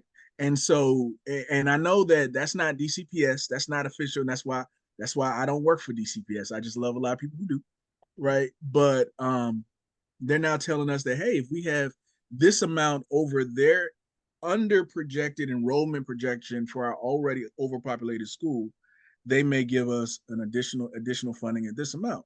And what a lot of parents may not understand is that in some of our larger grade levels, we can't go beyond 32 students per classroom, right? 28, 25, maybe 29 is doable. I think we're at 27 and 28 right now in fifth grade, right? Mhm. But is there even another space for additional teachers at this point? Do you even have room for additional teachers? Do you have somewhere for them to go if you don't So, get another trailer? so no. So after we met on Tuesday, and I let you know how I really felt about trailers, I don't. I just it's a safety concern for me because you're on the school campus, but you're not in the building with us, right? So if I put you in the parking lot, you're on Bears' campus, but you're not in the building where we can always have easy access to you. So trailers always just worry me. Um, but when you asked me about it, I reached out to facilities. I sent them pictures of our trailer and made the request for an additional trailer, right? So that request is just me saying, hey, taking a look at our numbers, my fifth grade class, other classes, knowing that we are growing because we still are recruiting children and people are still coming to us. So I reached out to facilities. So that process of the third trailer, at least has been initiated by me. Right. So now I'm just waiting to hear an answer. Then let's say if I do get the trailer, then it's like where a space to put it. And I don't know if you all have ever seen the trails, but we have two in the back of our parking lot that are kind of like tight. But we would make it work if they give us a trailer. When you all hear, it's kind of like I said with the WTU contract. Like people can put stuff in our contracts, and then someone can find a loophole and just like do whatever. I've been at schools where I've seen 32. As a teacher, I always had 32 kids. I had 5 groups of 6 children, and I always had 2 children on the sides of my desk. I've seen teachers get 32, and depending on the time of the year that you get 32, 33, 34, you might not get that teacher. It's because it's not like that black and white. We're going to give it to you. You have to be in a position where you see it coming, where you're already advocating with downtown, you're already advocating with your bosses and letting them know what you predict. Right? You have to be very, very proactive to get it, especially if you're not in that position by October 5th. Is rare. Is rare. Beers is in a good spot. It's rare that I've seen public schools over enroll by 30 before October 5th. Bears is in a good spot because everybody wants to come here. So we're in that spot, and we still have, I think, a week a week or so before October 5th.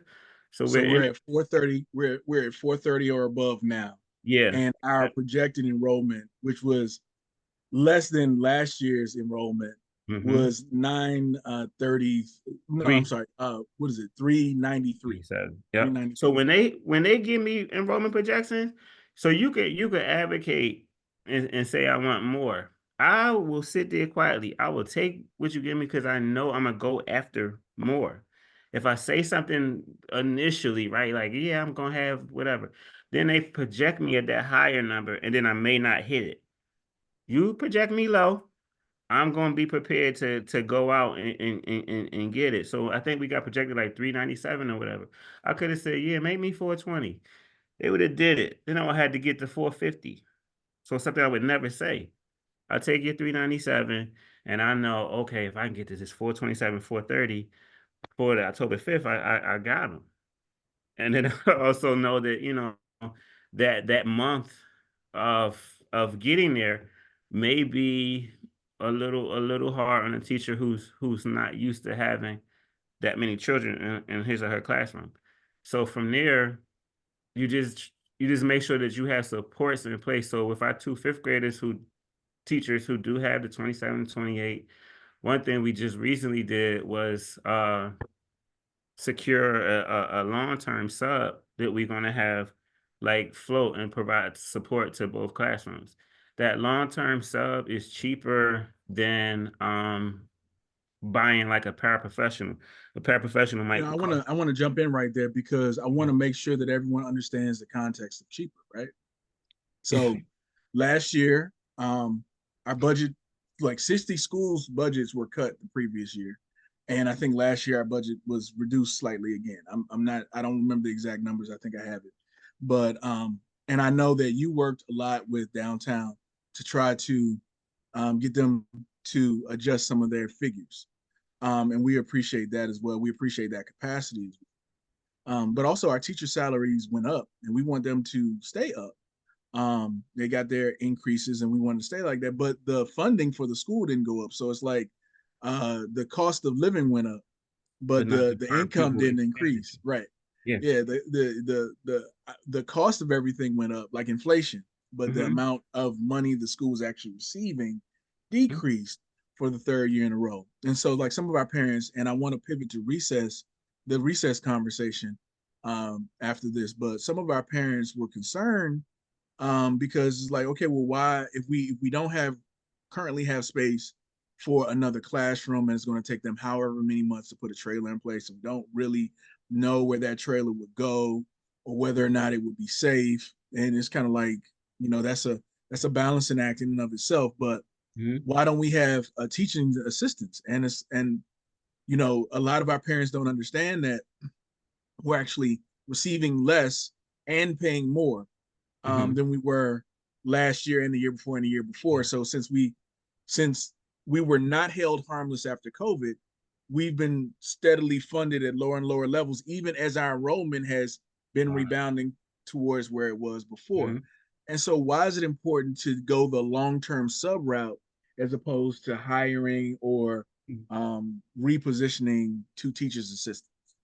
So was it, all of that is great questions and points. One thing I quickly want to say in terms of a cost of a teacher, right? So at one point, teachers might have cost 109,000 or whatever, like 110. Now the teacher is like I think 125. So even with us, we didn't get extra money to cover that $15,000. So if they raised the cost to buy a teacher, you still had to do it with the same amount of money you already had. So now 40 teachers get an extra, cost me an extra $15,000 when no one has given me the extra $15,000 because of the additional cost of the teachers. And mind you, I know I can talk about cuts, but we don't want you to have to talk about cuts. Yeah, but I won't get a cut. I know how to get around it. But I would say, so if you get a teacher assistant, it's like a paraprofessional. I think they cost like 33,000, maybe 35,000. If you get two, it is $70,000. You get to a $70,000. You, instead of doing that, which would take from your local budget, your regular budget, right, and hurt you with anything else you wanted to buy for students, like anything from toilet paper to computers, right? Because you're probably moving money from personnel spending to non-personnel spending. Instead of doing that, I know that once the school year starts, I can get long-term subs that cost about $110 a day or $120 a day. And then I also know that if I can't cover that salary of a long-term sub, I know where to get the resources from to still help me pay for that long-term sub. I would not be able to do that if I brought in two paraprofessionals. Also, with the long-term sub, we try to find people who have been teachers for a certain amount of years, who have taught certain areas and may have a different skill set than a paraprofessional because they've been teachers. So I'm actually hiring a teacher to serve as a teacher's assistant, Someone that which might be required, like, I mean, retired, like, Miss Connie or retired Nurse teachers are amazing. Nine or Retired whomever. teachers Yeah. are amazing, Yeah. right? Because And they'll come in. that's 17.6 Yeah. versus per long-term sub for the school year versus I had to do the math with my calculator Yeah. at this point. And versus like 34, 37 Yeah. for the assistant teacher. And then you're a retired teacher, right? So if you come back, you want to be here, right? You love children because you don't have to do it. And a retired teacher coming back in um, has that typically has what we look for in our regular teachers. You want to be here, you want to show up every day, you love children. That retired teacher is also easy to show her, this is how I need you to focus on small groups. This is how I need you to do teach this lesson. This is how I need you to plan. So even the learning curve is easier for my instructional coaches to have to develop or work with a retired teacher versus a brand new paraprofessional who may not have even taught a small group yet, as opposed to teaching a whole class. Another thing that helps us. So it's easier to make sure you have that continuity of instruction Mhm. because you already have someone who knows how to do it. Another thing that helps, right? So in addition to the long-term subs, we also purchased an additional SPED inclusion teacher. So last year we had 3 SPED inclusion teachers. This year we have 4. So we assigned 2 of the SPED inclusion teachers to support students in grades 3 through 5. Most schools only have SPED inclusion teachers work with students with IEPs. So they might only support 15 students. We have our SPED inclusion teachers work with any students whose data shows they need the same support that a student with an IEP might have. So that means that I have a SPED inclusion teacher who is pushing into my ELA and social studies 5th grade room. And I can also have one pushing into my math and science 5th grade classroom.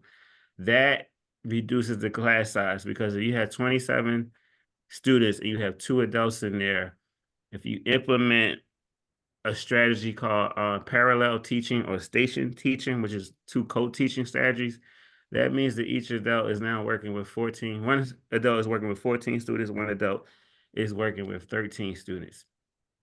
Once you cut that in half, you also can bring in technology. So if I have 6 students working on a laptop for iReady Math, now I've taken another 6 students away from the whole class size who are working independently, and a teacher just has to check in on them. So then that teacher who now may have had 13 students is now down to 7 because 6 are on a laptop. And then you can work with a small group of those students or have them in a type of rotation. Okay. So I wanna we're able to. I wanna jump in real quick because we're getting close on time, and I know we're Got gonna you. start losing people around 7. around 7. So first of all, I think we want to hear much more about some of these different strategies that you're employing. And one of the questions that just came into the chat is, uh, will there be any input taken from the parents around some of these subs? A lot of these parents are subs and different things like that, and they want to know that. Another question is, what's the size of third grade, right?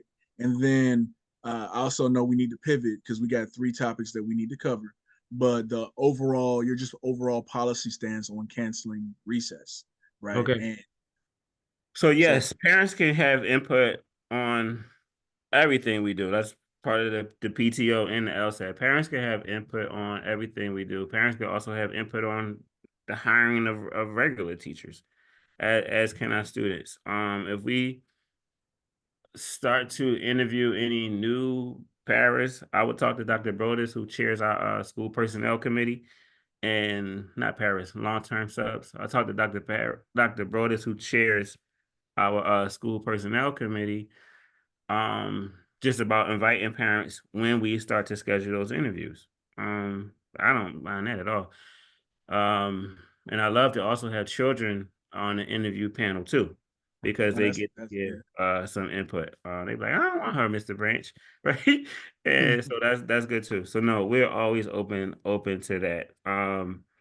The long kids term, don't forget, the no, kids are talking this year. Like that sub was mean to me 2 years ago. yes, yes. I don't like Yeah. them. So no, we can definitely do that. But as the subs that we try to refine come from DCPS. If they have retired, I get access to their evaluations and impact scores, and I get to see how well they've done over the years, whether effective, highly effective, and then you go from there. Plus, people downtown would just let me know. Um, Regardless, I'm saying, hey, I just interviewed so and so. How is she? Gonna think about bringing it to my school, and they'll let me, see how they did as educators.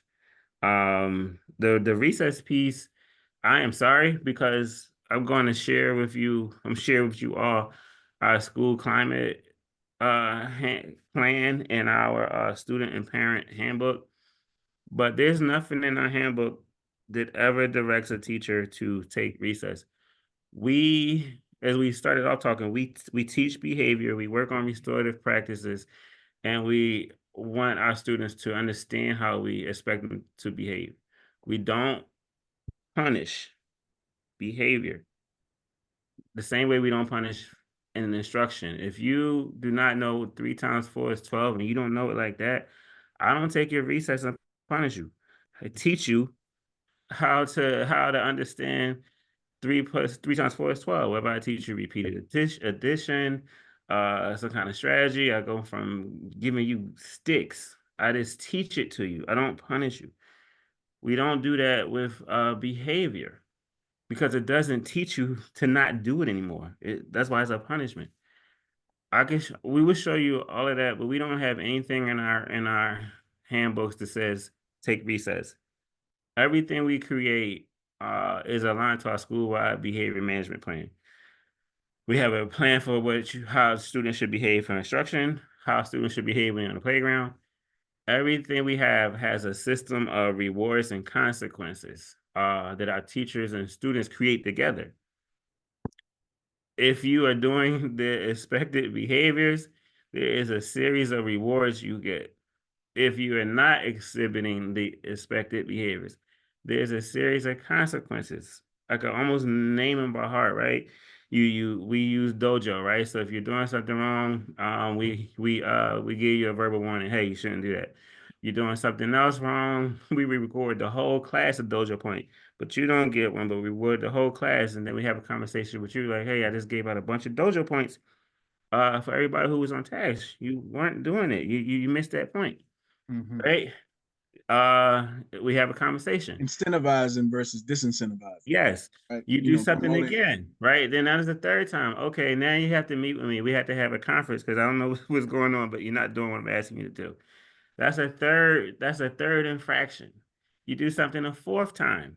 And most children don't get this far. You do something a fourth time. Okay, now we're gonna have to have you with a parent phone call. That's like the fourth step. And then you do something a fifth time. And this is not even in the course of a day, because once I call your mom or your dad, you should be good. You do something a fifth time. Okay, then I have to involve administration. We don't have any document that says take recess. I literally have a document that says don't take dojo points. We don't punish children. So if someone did take recess, So I so apologize for then that. We will so then reiterate that to our staff, but we're not here to punish anybody. I'm trying to liberate and make our kids have more freedoms than they're used to in other schools and classrooms. Mhm. And so then there's around recess, and then after that, I want to talk about the change with OSSI from the expectations around snack delivery and how you structured the scheduling of food delivery and how that changed just before the school year started and kind of like threw off the plan.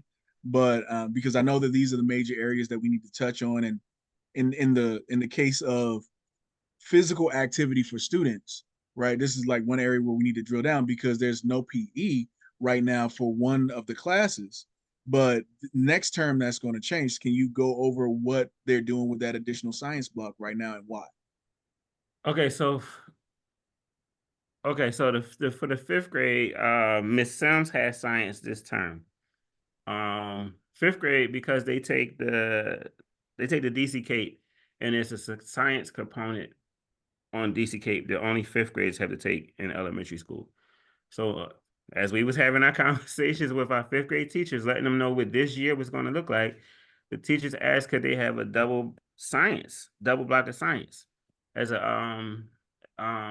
as one of their specials. So we have 6 electives, right?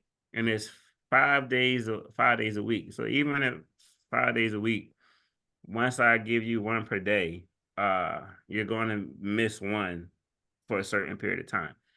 With our fifth grade, by them asking for the double block of the double science, that means somebody has gym, maybe music, Spanish, and then science.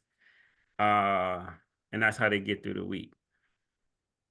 The fifth grade teacher who does not have gym, she gets it on the following semester, so the following term. So for the first 9 weeks, I think Miss Sims or even Miss Falk, one of them teachers have science for this first 9 weeks.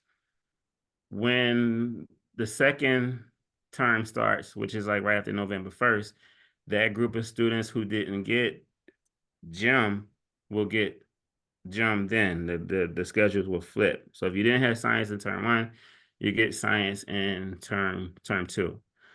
That's how it is right now. Another You way, mean PE, right? If you didn't get PE. I'm sorry, PE. Yep. Yes. That's how it is right now. Another way that we were looking at it was to do like a A week, B week schedule. Meaning you would get science on A week and then and get PE on the other week. But then we decided that having it every other week will only result in you getting it maybe half a year eventually. So we decided to go with the 9-week rotation of changing the schedule. So anybody who doesn't have gym right now, from August, I think 26th through November 1st, they will have it on that second term, November 22nd through I think like January 26th. Also, with gym, it's not just gym. So if I schedule you for gym, it's health and PE. So you don't supposed to just be running around working out, not working out, but you don't supposed to be running around in gym every day. We also supposed to teach you about health sciences as well. Right now, our babies who are getting the two days of science, they still get that some of those topics from Ms. Gilbert, who is our science teacher. So she teaches our regular science. She covers some of the instructional components that you would see in health. And then our gym teacher still hits gym and PE, but it's not like they're missing. I won't say it's not like they're missing. I just want to remind everybody it is health and PE. So it's never just all straight out physical fitness. It's just that in schools, that's what has happened. See you later. In schools, that's what happened because they don't make sure that their gym teacher teaches health. We are like, I want to see a health lesson to Mr. Jackson. I don't let anybody just teach PE all year because our babies also you also have to know about health, right? As you go into your middle high school, especially fifth graders whose bodies start to change as they go through puberty. So we can't just neglect that content area and keep calling it gym. Like if I could show you the schedule, I purposely write health and PE to drive home. I want to see health instruction too. I don't want to just come observe a gym lesson. So there's a lot of integrations. Like you're in several areas. You're trying to. I know people used to say kill multiple birds with one stone. Some people don't like that saying anymore. But it's like you're trying to knock down multiple objectives. I'm trying to use every ounce, every inch of this building and every second of it to move student achievement. Mm-hmm. If And our so children are walking through the hallway, I'm gonna get to the point where I want books in their hand. If they got to go to the bathroom, I want to make sure that Miss Dare has them going over their multiplication facts. I has the teacher going over multiplication facts. I want them learning all day long. I want them improving their behavior all day long, and no wasted time. And all of that is not about just passing a test. Like if our babies are reading a lot and used to it, they're going to develop the reading stamina that is necessary to not drop out their freshman year of college. When you go to college and somebody tell you read 300 pages and you like, I hate reading, and you have never read more than 20, you are not going to pass like world lit in college in your first semester. That's what I was saying earlier. I'm trying to make sure your children, our children, are ready for college and not just ready. Everybody tries to get you to college, trying to get you out, trying to make sure that you graduate from college. It is one thing to get there, it's another thing to say I got my degree and then go on to something. Our so whole district needs to start monitoring that. Like, I don't want to go on a tangent. no, in line with that, in line with those integrations, because I mean, Yeah, I don't. obviously People you say, preach it to the choir, but I like the sermon, right? So, yeah, I see people literally, say, "Oh my yeah, brother we sent 500 kids to college. How many Mhm. finished? How many Right. finished? Did we watch them And for the?" so, and we can talk about that, but hold on, because I'm sorry, man. one of the things that everybody needs to understand, and we talked about potentially having another meeting with parents, because some of our parents are like, look, you discussed this with the teachers and with the students last year, you got them on board, but I don't remember when you brought it up in the town hall. I don't remember understanding this fully, this concept at the end of last year fully, right? Mhm. And so we also want to talk about that other component, which is like, okay, this whole idea around, and I'm a paraphrase it. This whole idea around, okay, we need a certain continuity of education in a certain amount of time to address what was it, critical thinking, reading stamina, and math skills, right? And so what we want to do is we want to do this with the snacks, and like you said, liberate the students to do this with the snacks that were available, right? And then we can afford to have lunch later in the day because they're going to be able to snack all day while we're giving them extra time, with this continuity of education. And so I want you to really break out and expand how that amount of time and how the difference that you're seeing after lunch and before lunch impacted the decision to make snack time the priority and push lunchtime back, and what Aussie had initially planned to provide that somehow they had to change. Got you. So, again, when I want to say again. So, as we were making these decisions, like April, May, June, once I knew that the fifth grade schedule was going to be longer in terms of having them with their homeroom teachers for the majority of the day, the first thing I did, and I can show you an email I sent on July 29th to Ossie. because I know that IC has a program called the Fresh Fruits and Vegetable Programs. A lot of people don't take advantage of it. It's funded through a grant, and IC will provide students with fresh fruits and vegetables as a snack, as long as you serve it outside of their lunch period, right? So I was like, one thing I can do, since it's going to be a longer day, is to make sure that we have a partnership with IC so we can have a fresh fruits and vegetable program. The other reason I did it is because I was the head of school at Bard High School. Bard is a early college. So when you're in 9th and 10th grade, you take the entire DCPS high school curriculum. You get your 4-year degree. 11th grade, you take 30 credits from Bard College. 12th grade, you take another 30 credits from Bard College, which is in New York. You graduate when you're 17 or 18. You have a 4-year DCPS degree. You have a 2 years associate's degree. Right? So you have a advantage over every other 18-year-old or 17-year-old in this city and across the country who didn't go to a school like that. My goal is to send my 5th graders to that early college so they can get their 2-year associate's degree.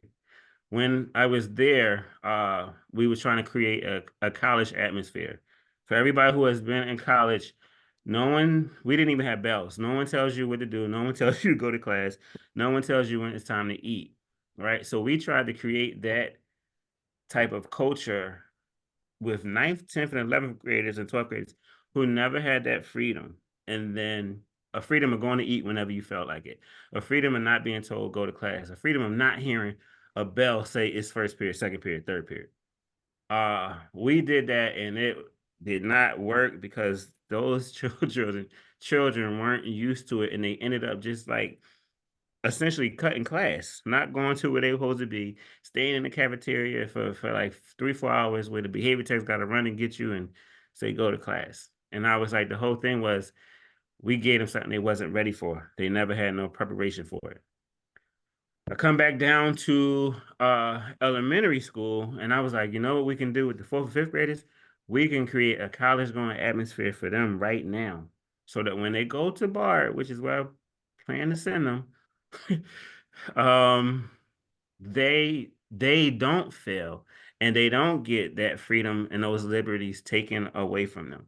So I wanted, and what we're trying to do is for my 4th and 5th graders to be able to eat and snack whenever they feel like it. I want them to literally have like snacks at the table, and sit there doing math, eating a carrot or something.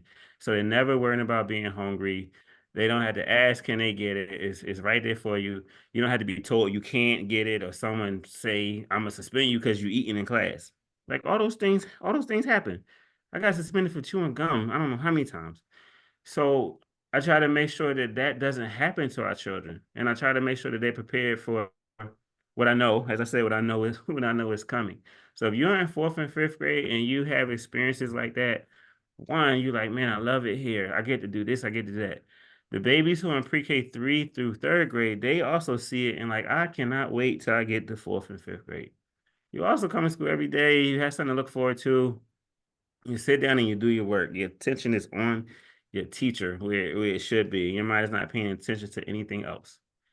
That is what I was trying to do with the whole snack piece. So Odyssey was like, oh yeah, I have friends down there. So Odyssey like, we got you covered. It turns out that I think by the time I sent like 4 or 5 emails from like June through August, I was told that we couldn't start to October because of funding or whatever. So, and then I was also told that we couldn't do it but 2 days a week. So our program with OSCE now starts October 2nd. I can send you all the menu too, so you can all see what our students will get. But they're only going to get it for 2 days a week. When OSCE told me that, I just started buying snacks on my own out of my pocket. I was ordering on DoorDash, right? And just getting Nutri-Grain bars or whatever to come through. And if I had 60 kids, I ordered 60 things. I let some 5th grade parents know what we was doing because they asked me about the snack. And I was like, yeah, we got these Nutri-Grain bars and everything. And then they was like, did you read the back of them? And I was like, no, it's a Nutri-Grain bar. And they was like, well, it's 54 grams of sugar and things like that. So the stuff I thought was healthy, when you read the ingredients, despite the name, it wasn't as healthy. When I look at fruit, fruit has a bunch of sugar in it too. So just trying to find a way that we can have our children eat throughout the day, regardless of a lunchtime. You can eat and munch on anything you want. Where we are now, with Ozzy pushed me back to October 2nd and changing it to 2 days, now I'm at a point where I have to come up with the 3 days pretty much on my own or with the support of our parents, because I don't want to go back to a schedule that doesn't have them with their teachers. That's what Mr. Kober was asking. So previous schools, you could create a master schedule and students will have like ELA in the morning, then they'll have lunch, they'll have recess, they have art, and then they come back for math.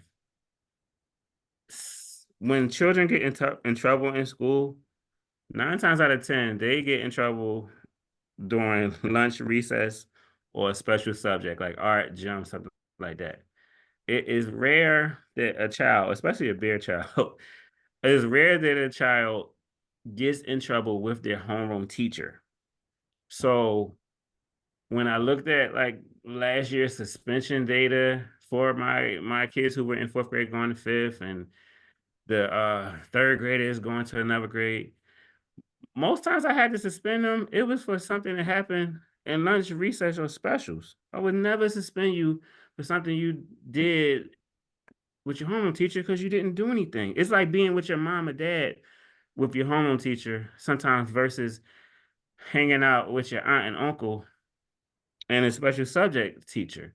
The home teacher, for some reason, tends to have more control over the management and behavior of their children. I don't know if it's because they're with them 5 days a week and maybe you only have gym once a week, but that's where we were seeing our issue. So I figured, looking at our test scores, knowing the importance of our students being able to have a full day of school, I figured the best way to educate them, especially my 4th and 5th graders, was to give them the majority of their day with their homeroom teachers before anything else could go wrong.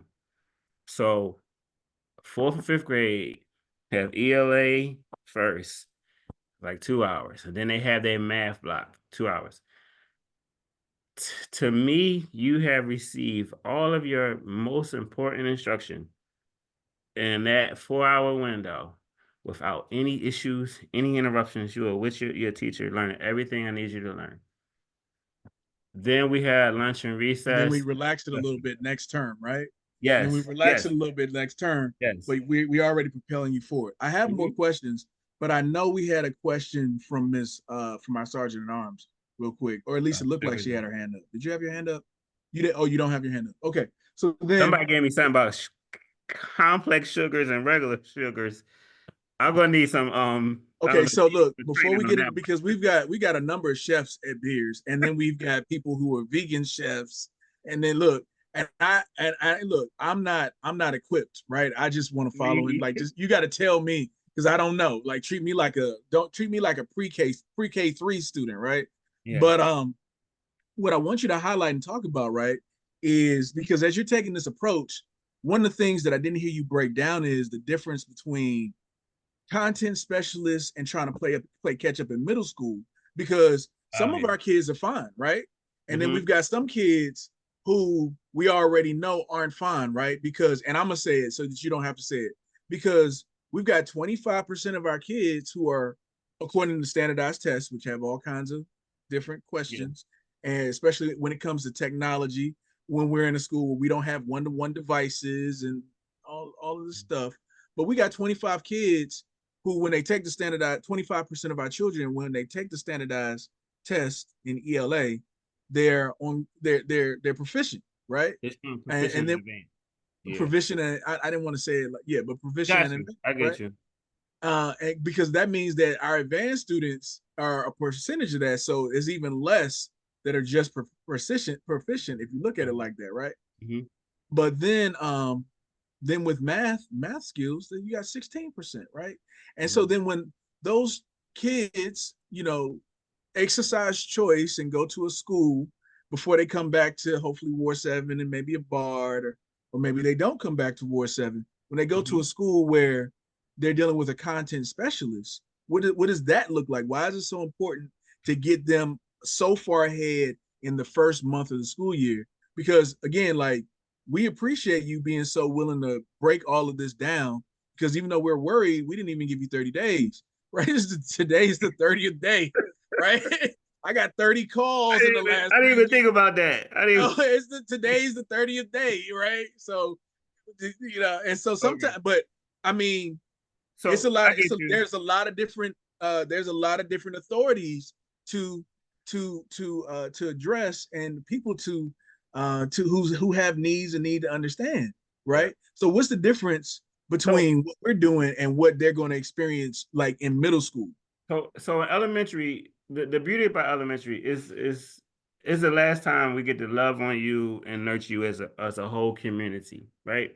You spend your day with 1 or 2 teachers, everybody gets to know you. In elementary school, in terms of ELA, all of the teachers have essentially gone to college to teach you the early literacy and then reading comprehension skills that we know you need from age 3 to, I don't know, age 10. The math teachers have also gone to college in elementary school to teach you those early numeracy skills, to teach you algebra, geometry, and things of that nature, but in a way that you can grasp it, or at least be introduced to it and start to become fluent. So our job is in elementary is to make sure that when you leave us, you are a fluent reader, and that you are fluent with computational math, right? So you're like us, right? If I ask you what's 9 times 9, or if I give you a word problem, you can read it, you know how to attack it, and you're going to be fine. If I give you a chapter book in 3rd grade and I've taught you the coding and all the other early literacy skills, and you have somebody at home to make sure you read for like 30 minutes a night, you're going to be fine. If I send you to middle school and we have not taught you to master those early literacy skills and numeracy skills, a middle school teacher did not go to college to teach you those early literacy skills. Neither did a middle school math teacher, nor did they go to college for that in high school. Those are people who majored strictly in secondary math. They majored in English or world literature, something like that, right? So when you go to middle school and you have not mastered reading, a middle school teacher, the average one, cannot teach you a skill that you missed in 2nd grade. They cannot teach you a skill that you missed in kindergarten or whatever. They're gonna In general, probably the end up general giving you an IEP, right? Mhm. In general, they can't do that because that's not their training. Same thing with a secondary math teacher. They're ready to teach you at a much higher level, advanced mathematics, that they expect you to have the foundation from us, right? That's why it's bad when we send babies out of here who are not reading and performing on grade level, because I already know those middle and high school teachers don't have the skills to teach you. What I try to do is, at any school level, I would hire you for the skill I needed. If I was in the middle or high school and I had low performing students, I would hire an elementary reading teacher. I would not hire somebody who went to college for secondary English or whatever, because I know that you learn different skills. Here, when we look for math teachers, I would look for someone who does have some secondary math skills, because I know if you know that advanced mathematics, you are going to be, it's going to be nothing for you. to teach my babies math in pre-K 3 through 5th grade. So it's just about, for me, is knowing what each teacher has been prepared for in their college at each grade level that they work, each school level that they work. And from being in elementary, middle, and high schools, I know that when a 5th grader walks out and can't read on grade level, it increases the likelihood of that student um, starting to have behavior problems, starting to skip school, getting an IEP, or dropping out. It does not increase the likelihood of doing anything good, because you don't have any more teachers who love and care about you the way an elementary school community does. They, middle and high school is like, here, get to work, take this book and read, or here, let's get these problems done. They don't have what elementary school teachers have. So if I can't send you to middle school without it, because I'll be setting you up for failure. I know it. I would be setting you up for failure just because I know the people at the next level aren't trained in what you need. So I got to give you everything I can while you're right here. So Okay, that's hold on just a moment, because I know, and this is a discussion that we probably like. I'm glad. I want to thank Tyler in particular for making sure that this went to Facebook while it's also being done here. Because I know that some of our parents, and he's still with us, I know some of our parents are going to need more information and what that looks like. But again, we're like, today's the 30th day. You know, school started on August 26th. Today's September 26th. So maybe, like, 30 days have September, June, August. So we might be this yesterday might have been the 30th day, you know. I used to be able to do all of that math, right? Now I rely on, I taught Kirsten how to do it, so I don't have oh, to it do is, yeah, September 26th. it. Yeah. Yeah. And I'm saying, But so what month is this? I want to give anybody who wants to just directly ask a question. We've covered the 100,000 and the 50,000 foot view, right? Does anybody have a direct question that they want to ask, or if you want to put it in the chat, or if you want to text me? I don't, the only question that I haven't asked via text is, like, and this is the hard question. What was your process for getting your parents on board? And it's kind of like, this is it, right? But like, what was your process for getting your parents on board before now, so we didn't have to worry, right? And then I know that there are a couple of other questions that others may have, but I'm gonna go ahead and field the hard question, because I you're a didn't. stand-up guy. I'll answer it. I didn't do a good job of letting the parents who were the parents of 4th grade students last year know what we were about to do in 5th grade. So I didn't do a good job of that. And then because of that, I'm almost forced to be in a reactive mode versus a proactive mode I could have taken by having parents come in. That's why even when I saw you, I was like, well, at least now I'll get to talk to everybody. But what I should have did was just have a town hall like we typically do, have a town hall and talk to everybody. I did have conversations with my 5th grade students. I think on the second day of school, I went to both of their classrooms and had pretty much this conversation right here with them. One, because of how I respect children, and letting them have a voice and have an equity of voice. So like, and it wasn't always like that. I used to be like, because I said so, right? As a parent. But when 5th graders was like, Mr. Brancham, this is a long day, or how come we don't got this? I stopped and had conversations with them and explained to them everything as if just like it was this meeting. When I did that with my 5th graders, they all seemed okay. I think their lasting concern was just not seeing their friends from the other grade as much as they did last year.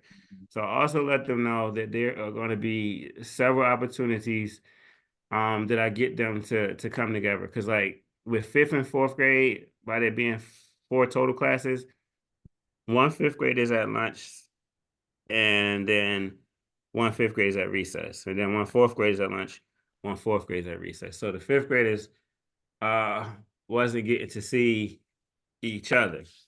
But we did that because fifth graders, when they were getting to see each other, well, fourth grade last year, getting to see each other, it wasn't always productive times. So I let them know that it's going to be times that we get to come together in assemblies and joint class activities on field trips and things like that. So they felt a little better, but I had that conversation with them, and we're still having conversations now because we're a month in school and we're about to have the first event where they do get to come together. So that's the one thing for sure. I could have did was meet with our I guess the families of our rising fourth graders earlier.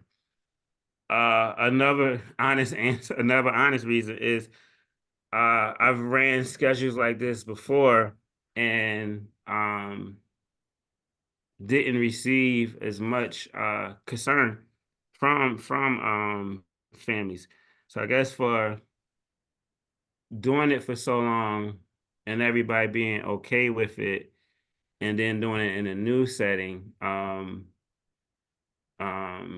I didn't anticipate the concerns that you all had or have. And then again, if I anticipated it, I could have let you all know everything.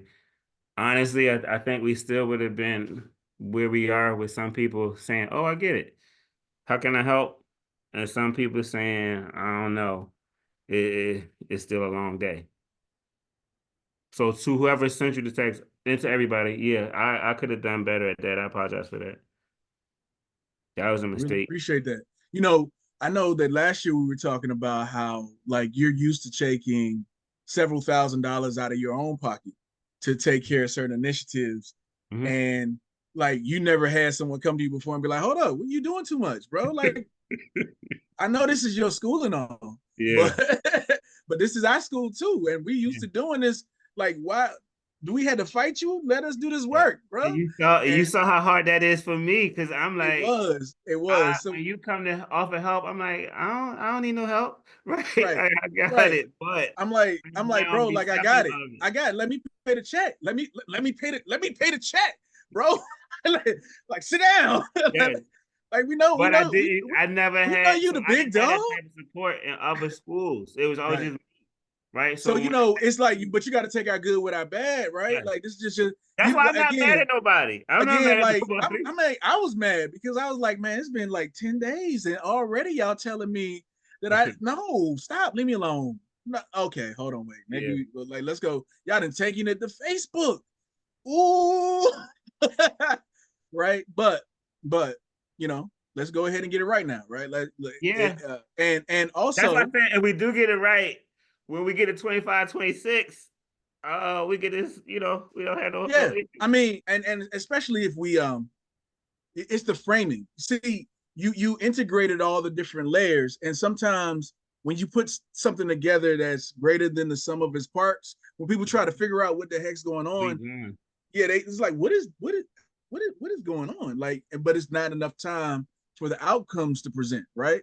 And also you got parts of the system that aren't working with you, like the Aussie thing. So I think that in our meeting, I know Because if I Nia had it, it would have been nothing. potential.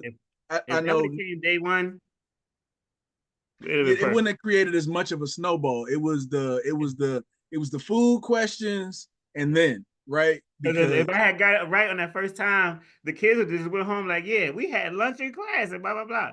right But while I you can't eat. blame IC. Like, so I know deep down, IC couldn't do that because other schools signed up, right? And then that took the funding away. So then what I was planning on getting almost all Okay. other people gonna get involved, right? Right. And then it's other schools, right? So they're like, yeah, Branch, we can't do that many days, blah, blah, blah. So it just made me have to have a plan B, which I typically have like up to like plan D, but I just knew that I was gonna get it because of the people I know down there, right? And everybody like, yeah, we got you. And then other schools, They saw what you were doing and they hopped on board. You told yeah, somebody. man. That's why you can't tell anybody, right? You got to do it first. You can't tell it. Can't always share the wealth. No. So But look, I love kids, right? So you got to help other schools too. this That's is why I was true. talking about the PTOs, bringing them all together, so that in the city, and it's not even my city. That's what I But was you had a implying. whole Like city working we ain't together. always like no. We'll find a way to make money for all the PTOs. Yeah. Because I'm a social entrepreneur. I really believe in that. Like I believe in the snack cart. I know some people have problems with the snack cart. I ain't never bringing that and, snack cart back. bro, bring the snack cart. Justice for the snack cart. They Like killed let me on that beers fund snack their cart. own PBIS. I already got to get. I owe Gibbs $500 for it. Like and people like, oh, the PTO ain't doing nothing. I just look at them. Yes, ma'am. Yes, ma'am. Like, and it's not, and that's a piggy bank, but like also there's like a lot of other work that's being done, right? And so one of those things is like trying to find ways where we can buy teaching positions, where we can use different programs that we can talk about next month to do that. But I want to bring it back to if anything isn't clear, right? Because yeah, like we weren't, you know, it wasn't an antagonistic meeting on Tuesday, but it was a very serious meeting on Tuesday. And we really appreciate the fact that you stuck with us, that you answered like 3 hours worth of questions, right? In the middle of your work week on a Tuesday, right? Knowing you had, you got a 2 hour drive to work, you got a probably more 2 hour drive home, and then the moment before you even get there, we like, okay, why isn't he answering the phone? He ain't returning text messages. You know what I'm saying? What's going on? You know why that would happen. Right. Then the whole lobby fills up, and Hoagland was like, look, I didn't know you opened this up. And I was like, no, this is the whole board, right? I told her it was the board, though. I said it would be the board. Like Hoagland was like, hold on, wait. I was like, you about to jump my principal, stop. Right? Nah, either way, it was at the end of the day, it's my fault, right? Because even if he was mad, whether it was my intent or not, I was the person that caused the angst in the community. So I can stand there and take whatever and answer all the questions. Even though it wasn't my intent to cause that, like the actions I did or didn't do led to everybody having questions. That's on me. That's why I said I apologize. That was me. Ain't no love in the heart of the city, bro. That was me. That's the one thing I definitely would have done differently. But again, I didn't anticipate all the concerns because I was running that type of schedule for like 10 years or whatever. Yeah. But I just got to also remember, too, I'm new. Still, some of the things I'm doing here may be completely different. So, like, when I did that 9 and 10 years ago, I had to have these conversations. Like, we called them vision sharing sessions because they was with me like every step of the way when we was trying to turn the school around. Just gotta remember to do some of the things that I used to do with my new school family. That's all. As long as y'all, it was my fault. That's all I can say on that one. But I ain't gonna say but. It was my fault. That's it. So is there anything else that you want to share? Because I know like we everybody has stuck through. It's now what time? 7? No, I just want to. I just always trying to get. Now. I'm just always trying to get everybody to college and out of college. If they don't want to go to college, then I want you to get a nice career where you're well off. I also know that if I can. Hold on 2 seconds, Principal Branch. Ms. Thomas, did you want to go ahead and ask the question? Was that your hand up? Yes, it was my hand up, but I was trying to give Principal Branch an opportunity to wrap up. I just had 2 questions, or more so concerns. Is it directed at him or directed to PTO?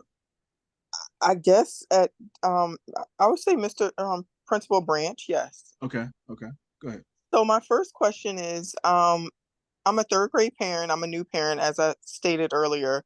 When I first started, I believe there was a mention of a class size of about 17 for the third grade.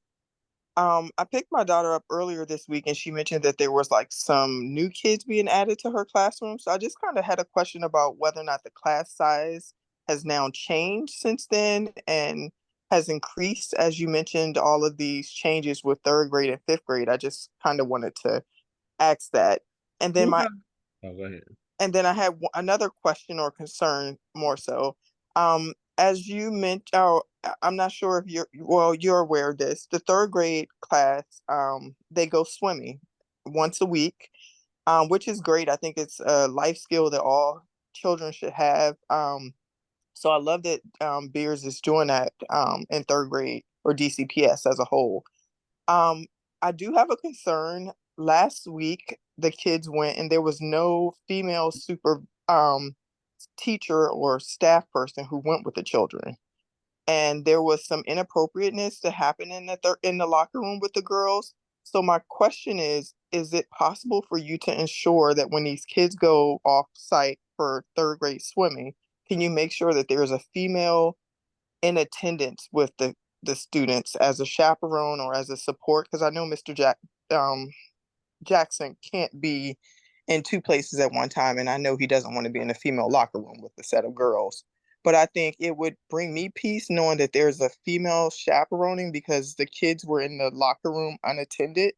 And as we all know, there was an incident last week at Dunbar at the locker room with swim. So those are my two questions. Thank you. The latter question, I'm sending my assistant principal. So our assistant principal, AP Hogan, is a woman. And I'm sending her. Before we saw what happened at Dunbar, I had already asked her to go. Because last year we knew that we needed a woman to be present. We also are open to having parent volunteers to come on those days as well. But my quick answer is that our assistant principal is now going on Tuesdays and Fridays to make sure that we can check out the girls' bathroom. Someone put in the chat, yeah, we could definitely have some volunteer parents because it's still a field trip, right? But it's in our curriculum. Also, that's part of our health and PE curriculum. So it's still a field trip. So we can have volunteers. The only thing I had to work out would be if Wilson allows our parent volunteers to go. Because sometimes they try to treat it like it's like when your child is in ballet or dance, it's like a closed rehearsal. They might try to treat it like that and say no parents can come in. But with what just happened at Dunbar, I think the more eyes and support that we can give, the better.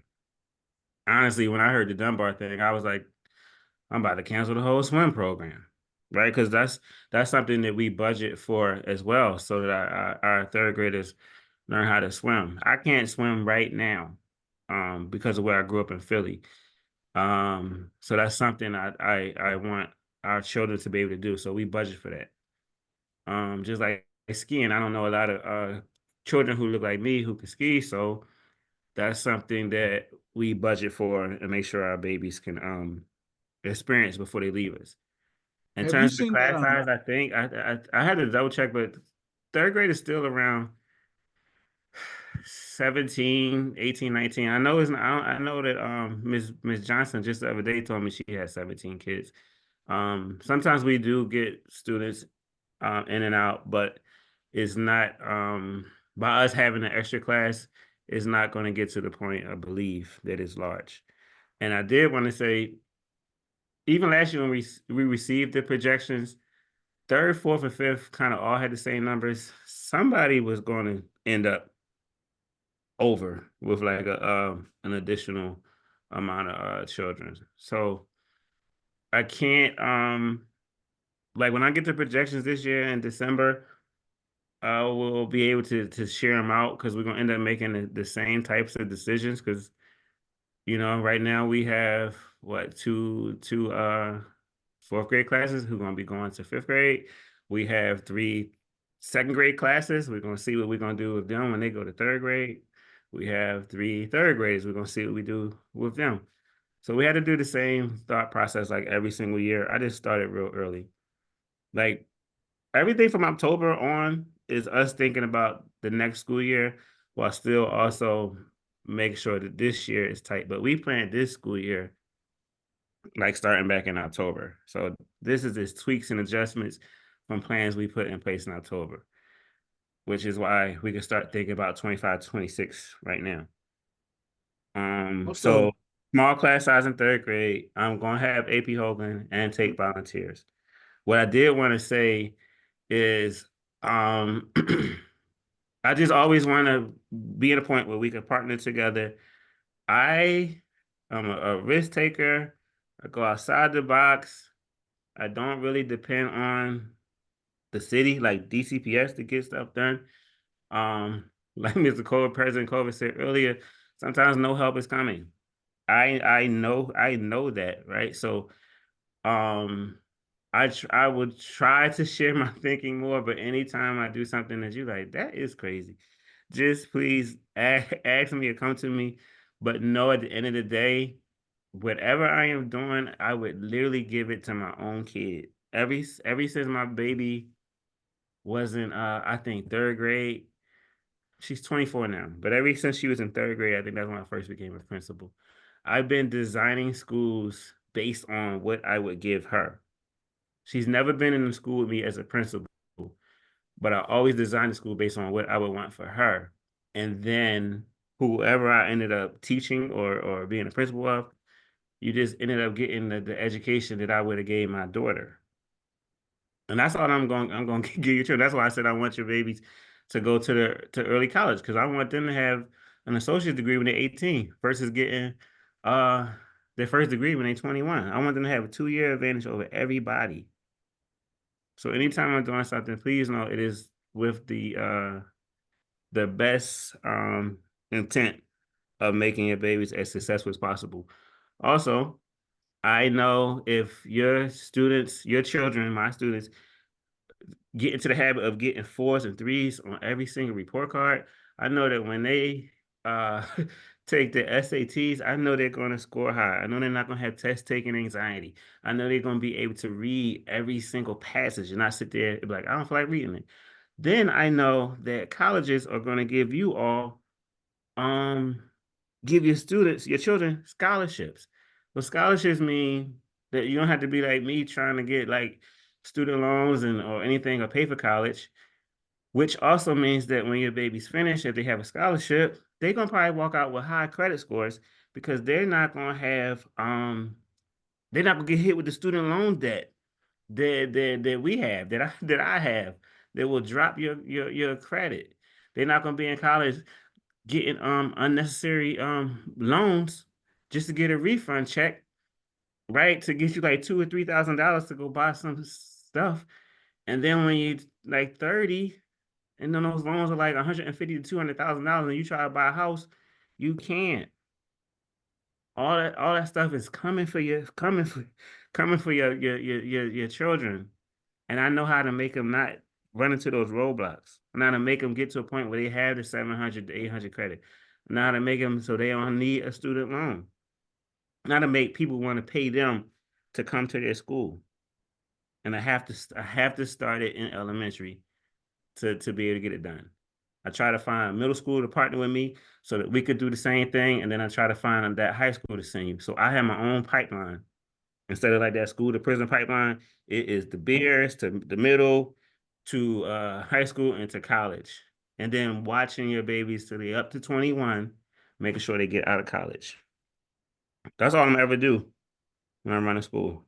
That's all I ever do is make you go to college. If you come in, you're going to see a bunch of college pennants. Even on my ECE wing, they might not be able to read it yet, but I expect them to go to college. And I do have ECE students who can read. I got Miss Davis who had a 4-year-old reading to me last year. But that's the goal, to go and get out of college. That's all I'm gonna give your babies. All right. At this point, I'm gonna go ahead and begin to draw us to a close. No, we're supposed to talk about hold on, thank you. This is Nora. Oh, Dr. okay. Branch. All right. Hi, Dr. Branch. Can you Principal Branch, can you ensure that all of our students leave Ambeers with a library card, since the library is right next door? Yes. Because I believe, research is important, how to use, we have a fantastic media teacher at Ann Beers, but Yeah. it makes no sense that our children don't leave without having a library card.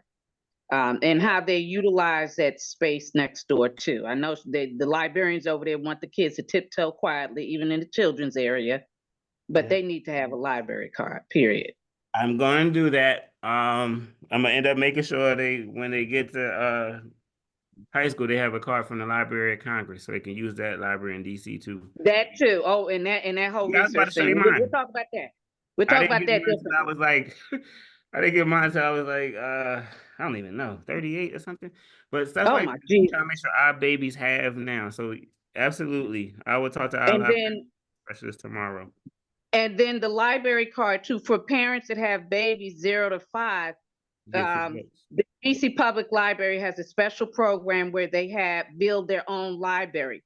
Yep. So every parent that has a baby 0 to 5 can get a book mailed to them every month. And I know I did this with my son who's now in 5th grade, and we read at night too. So, and it's all developmentally and age appropriate. So I would just say that. And the last thing too, I'm glad Miss Gilbert, she's a fantastic science person as well. And I'm glad that Beers is now connected with the aquatic program where they're having the mussels program. That's environmental science. So that connection is excellent. Also utilizing the Anacostia Community Museum. Anacostia Community Museum has a wonderful exhibit that we need to take our kids over to because it is about the DC Public Schools arts program. And how we actually have some fantastic artists that are renowned, world-renowned artists, and their arts are all over the world. So it's a wonderful exhibit, and it's a small museum, so it's a space where the kids can run through. And across the street, Dreaming Out Loud has 2 locations where they have the farms at Kelly Miller. And Dreaming Out Loud, the Kelly Miller Farm, and they also have one right across the street at Fort Stanton Park, which is right across from the Anacostia Community Museum. They just opened it. And so we have locations when we're talking about outdoor science and environmental science and health. That is a connection. Dr. Branch, you just don't know who you're talking to right now. I just said, who is this? So you must have spent some time in Ward 8 too.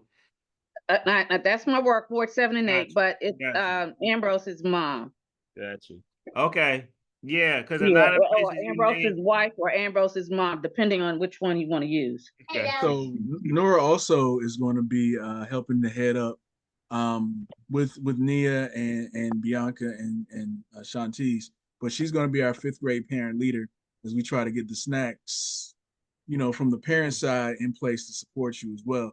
But huge resource, has done drug work around drug prevention and drug abuse healing for decades and known everywhere in DC, especially in the circles that address that. Well, Dr. Nora Green, you might know her as, because I know you follow a lot of different work from DC. Yeah. So that's why when I looked when I saw the microphone moving, that's when I was like, okay. But yeah, when you started naming the Anacostia Museum, because I've even been over there for professional development with teachers just to expose them to all the things that was in Ward 8. So no, I would do all of that, everything you requested.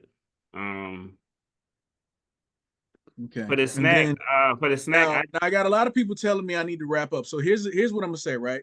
If you Well, want to hang out, I no, need you wait, to talk to my wife not tonight. You don't. No. Oh, okay. Yeah, I'm not gonna be home till like 10. Somebody got to talk to my wife. But hold on. Okay, like I asked Sharon to give her a call. So look, if like we're at a point now where if we want to go ahead and adjourn, if you got any final thoughts, you can put them in the chat. If you want to say them real quick, go ahead. Right. And if you want to hang out for a little bit longer, ask Principal Branch for another 5-10 minutes. That's cool too. Right. But we're going to go ahead and bring the formal part of the meeting to a close. I don't want it to be said it's in queue. And the Ann Beers PTO kept me for 3 whole hours. I can't go to those PTO meetings because they 3 whole hours, right? You can't be upset with us for that, right? And to the Facebook family, I know that I'm not directly and Bianca's not directly monitoring that chat. But any questions that you put over there on the Facebook Live, we'll take them. Bianca has sent a whole fact sheet question list this morning. We'll send those over to the administration. We'll take a look at it. I see in the chat, Ms. Gibbs said our first PBIS event for this year is tomorrow. Let's see. And so I think that you should have the gift card for that event because this year we're supporting PBIS at 1,500. Yeah, she will have the gift card You'll have the tomorrow. gift card tomorrow, right? I think Yes. you're picking Tomorrow it up morning. and Miss Yes. Lucas is delivering And it, I'm going to right? give it to Miss Lucas and she's going to deliver it, yes, and for Principal Branch as well. All right. And so, and I'm gonna say it, and I said it before, I'm bringing it again, say it again. Look, bring back the snack cart, justice for the snack cart. Did the parents have to do it in the morning? Justice for the snack cart. You know, I like it with when our school funds itself. We're not asking anybody else for anything. We might give some, but like bring back the snack cart, you know, more healthy options on the snack cart, but bring it back. Any other Ditto. thoughts? Any Oh, other and I just thoughts? wanted to say one last thing. I wanted to I missed Miss Gilbert, but she also was a great asset and helped to Art Alive. Mm-hmm. So I wanted to Absolutely. put that on record. And I appreciate it. Okay. Good. All right, everybody. So I mean, if there's additional things you want to share, Principal Branch, go ahead. We're going to go ahead and officially adjourn the meeting for now. We're going to hang out for like another 10 minutes, maybe until, let's see. We'll hang out we'll hang around a little bit till 8. If there's anything else that The 8, parents because want to the bring? game come on at 8:15. Yeah. Yes, we know. But also we're going to table the discussion around Winterfest until next month. I believe Miss Dre has already made the flyer and set it for December 17th. Right, that was a big event last year. I was trying to get the pictures to show up from my Google Drive, from my phone to my Google Drive, or pulling them down from Facebook, and I haven't gotten it. So I guess I'll send that out or do a newsletter. Thinking about doing like a newsletter piece about that this year. But overall, that's all I have to say in terms of our formal portion of our meeting. Principal Branch, you can take it from here. Anybody who wants to hang out can hang out, and everybody have a great night. I'm gonna step away for a second, but I'll be back. Bianca, if you want to moderate a bit, if you have time, then you can go ahead and do that. Only thing I'm gonna do is switch to my Okay. phone so I can start driving. But Okay. Yeah. All right. That's fine. I'll be on Okay. until I 8 if anybody. This is Miss Thomas again. I had one other question. What does PBIS stand for? I saw it in Class Dojo, but Positive behavior. Interventions and support. okay, so tomorrow. Positive behavior intervention and support. Okay, so tomorrow is a movie night. At what time, and is it open to all students, or will select students be notified? My daughter didn't seem to have any information about it. It was posted on Class Dojo, and it was also sent home, I believe. And tomorrow's for But it's Miss everybody. Gilbert. It's for everybody. But if Miss Gilbert's on the line, she can elaborate. But do you have Class Dojo? If you download Class Dojo, all the announcements are on there. Yes, I did receive Class Dojo, and I even commented. It didn't have a time on the flyer. It just. Oh, it says it's during school hours. Oh, okay. Yeah, it was. Yeah, they just come Oh, to you school thought in it their was a movie night. pajamas Yeah, tomorrow. it's not a movie Yeah, night no, like that. It's not a movie it's night. during school hours. Okay, so they wear pajamas tomorrow. Yes. Okay, thank you. This is And you helpful. can also send your baby with popcorn. I wasn't going to buy snacks because I didn't want to I didn't want to have too much sugar. So if you can you feel free to send your babies with any popcorn or whatever snacks you would have at a movie theater. Okay, Yeah, I bought popcorn for my son's class. Yeah. Okay. A box. Do we for Thank the you. class or individually? Okay. I bought it. My son, he's in the CES class. He's autistic, so it's 6 in his class. So I just bought a 12-pack just so the teachers can have some too. That's where I'll be. So I know sometimes they don't want to share, so I just got it like that because he I'm loves gonna be in his popcorn. class. Get me some popcorn. I'm gonna run right up there. Yeah, it should be an extra. extra bag. It's 12. No, but it's open to everybody. Typically, you have to have points to participate in a PBIS event. So we may have an event in October and we're like, oh, you gotta have 100 points. But by this one being our very first one, we wanted everybody to join regardless of any points. We wanted everybody to participate. Hopefully it will set the tone and have students working and trying to earn points throughout the rest of the school year. Perfect. Thank you so much. No problem.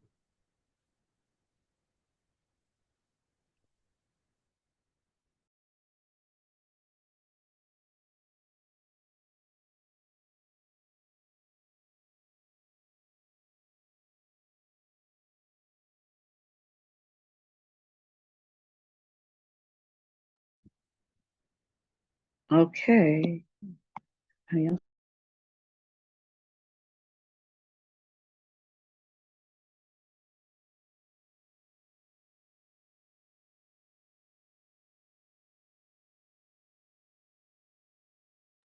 So are people just staying on to be staying on or to ask him questions?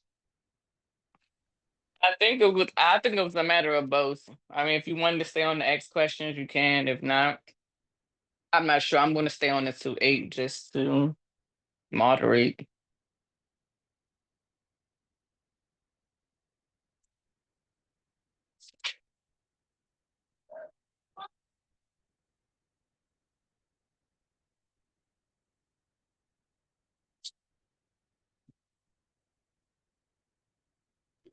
Just want to say congratulations to the PTO for putting this together, first meeting of the year, and hope for many more and many more parent participation. But thank you. I gotta go now, but thank you so much. Great job. Thank you.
Hey, anybody still on it needed me?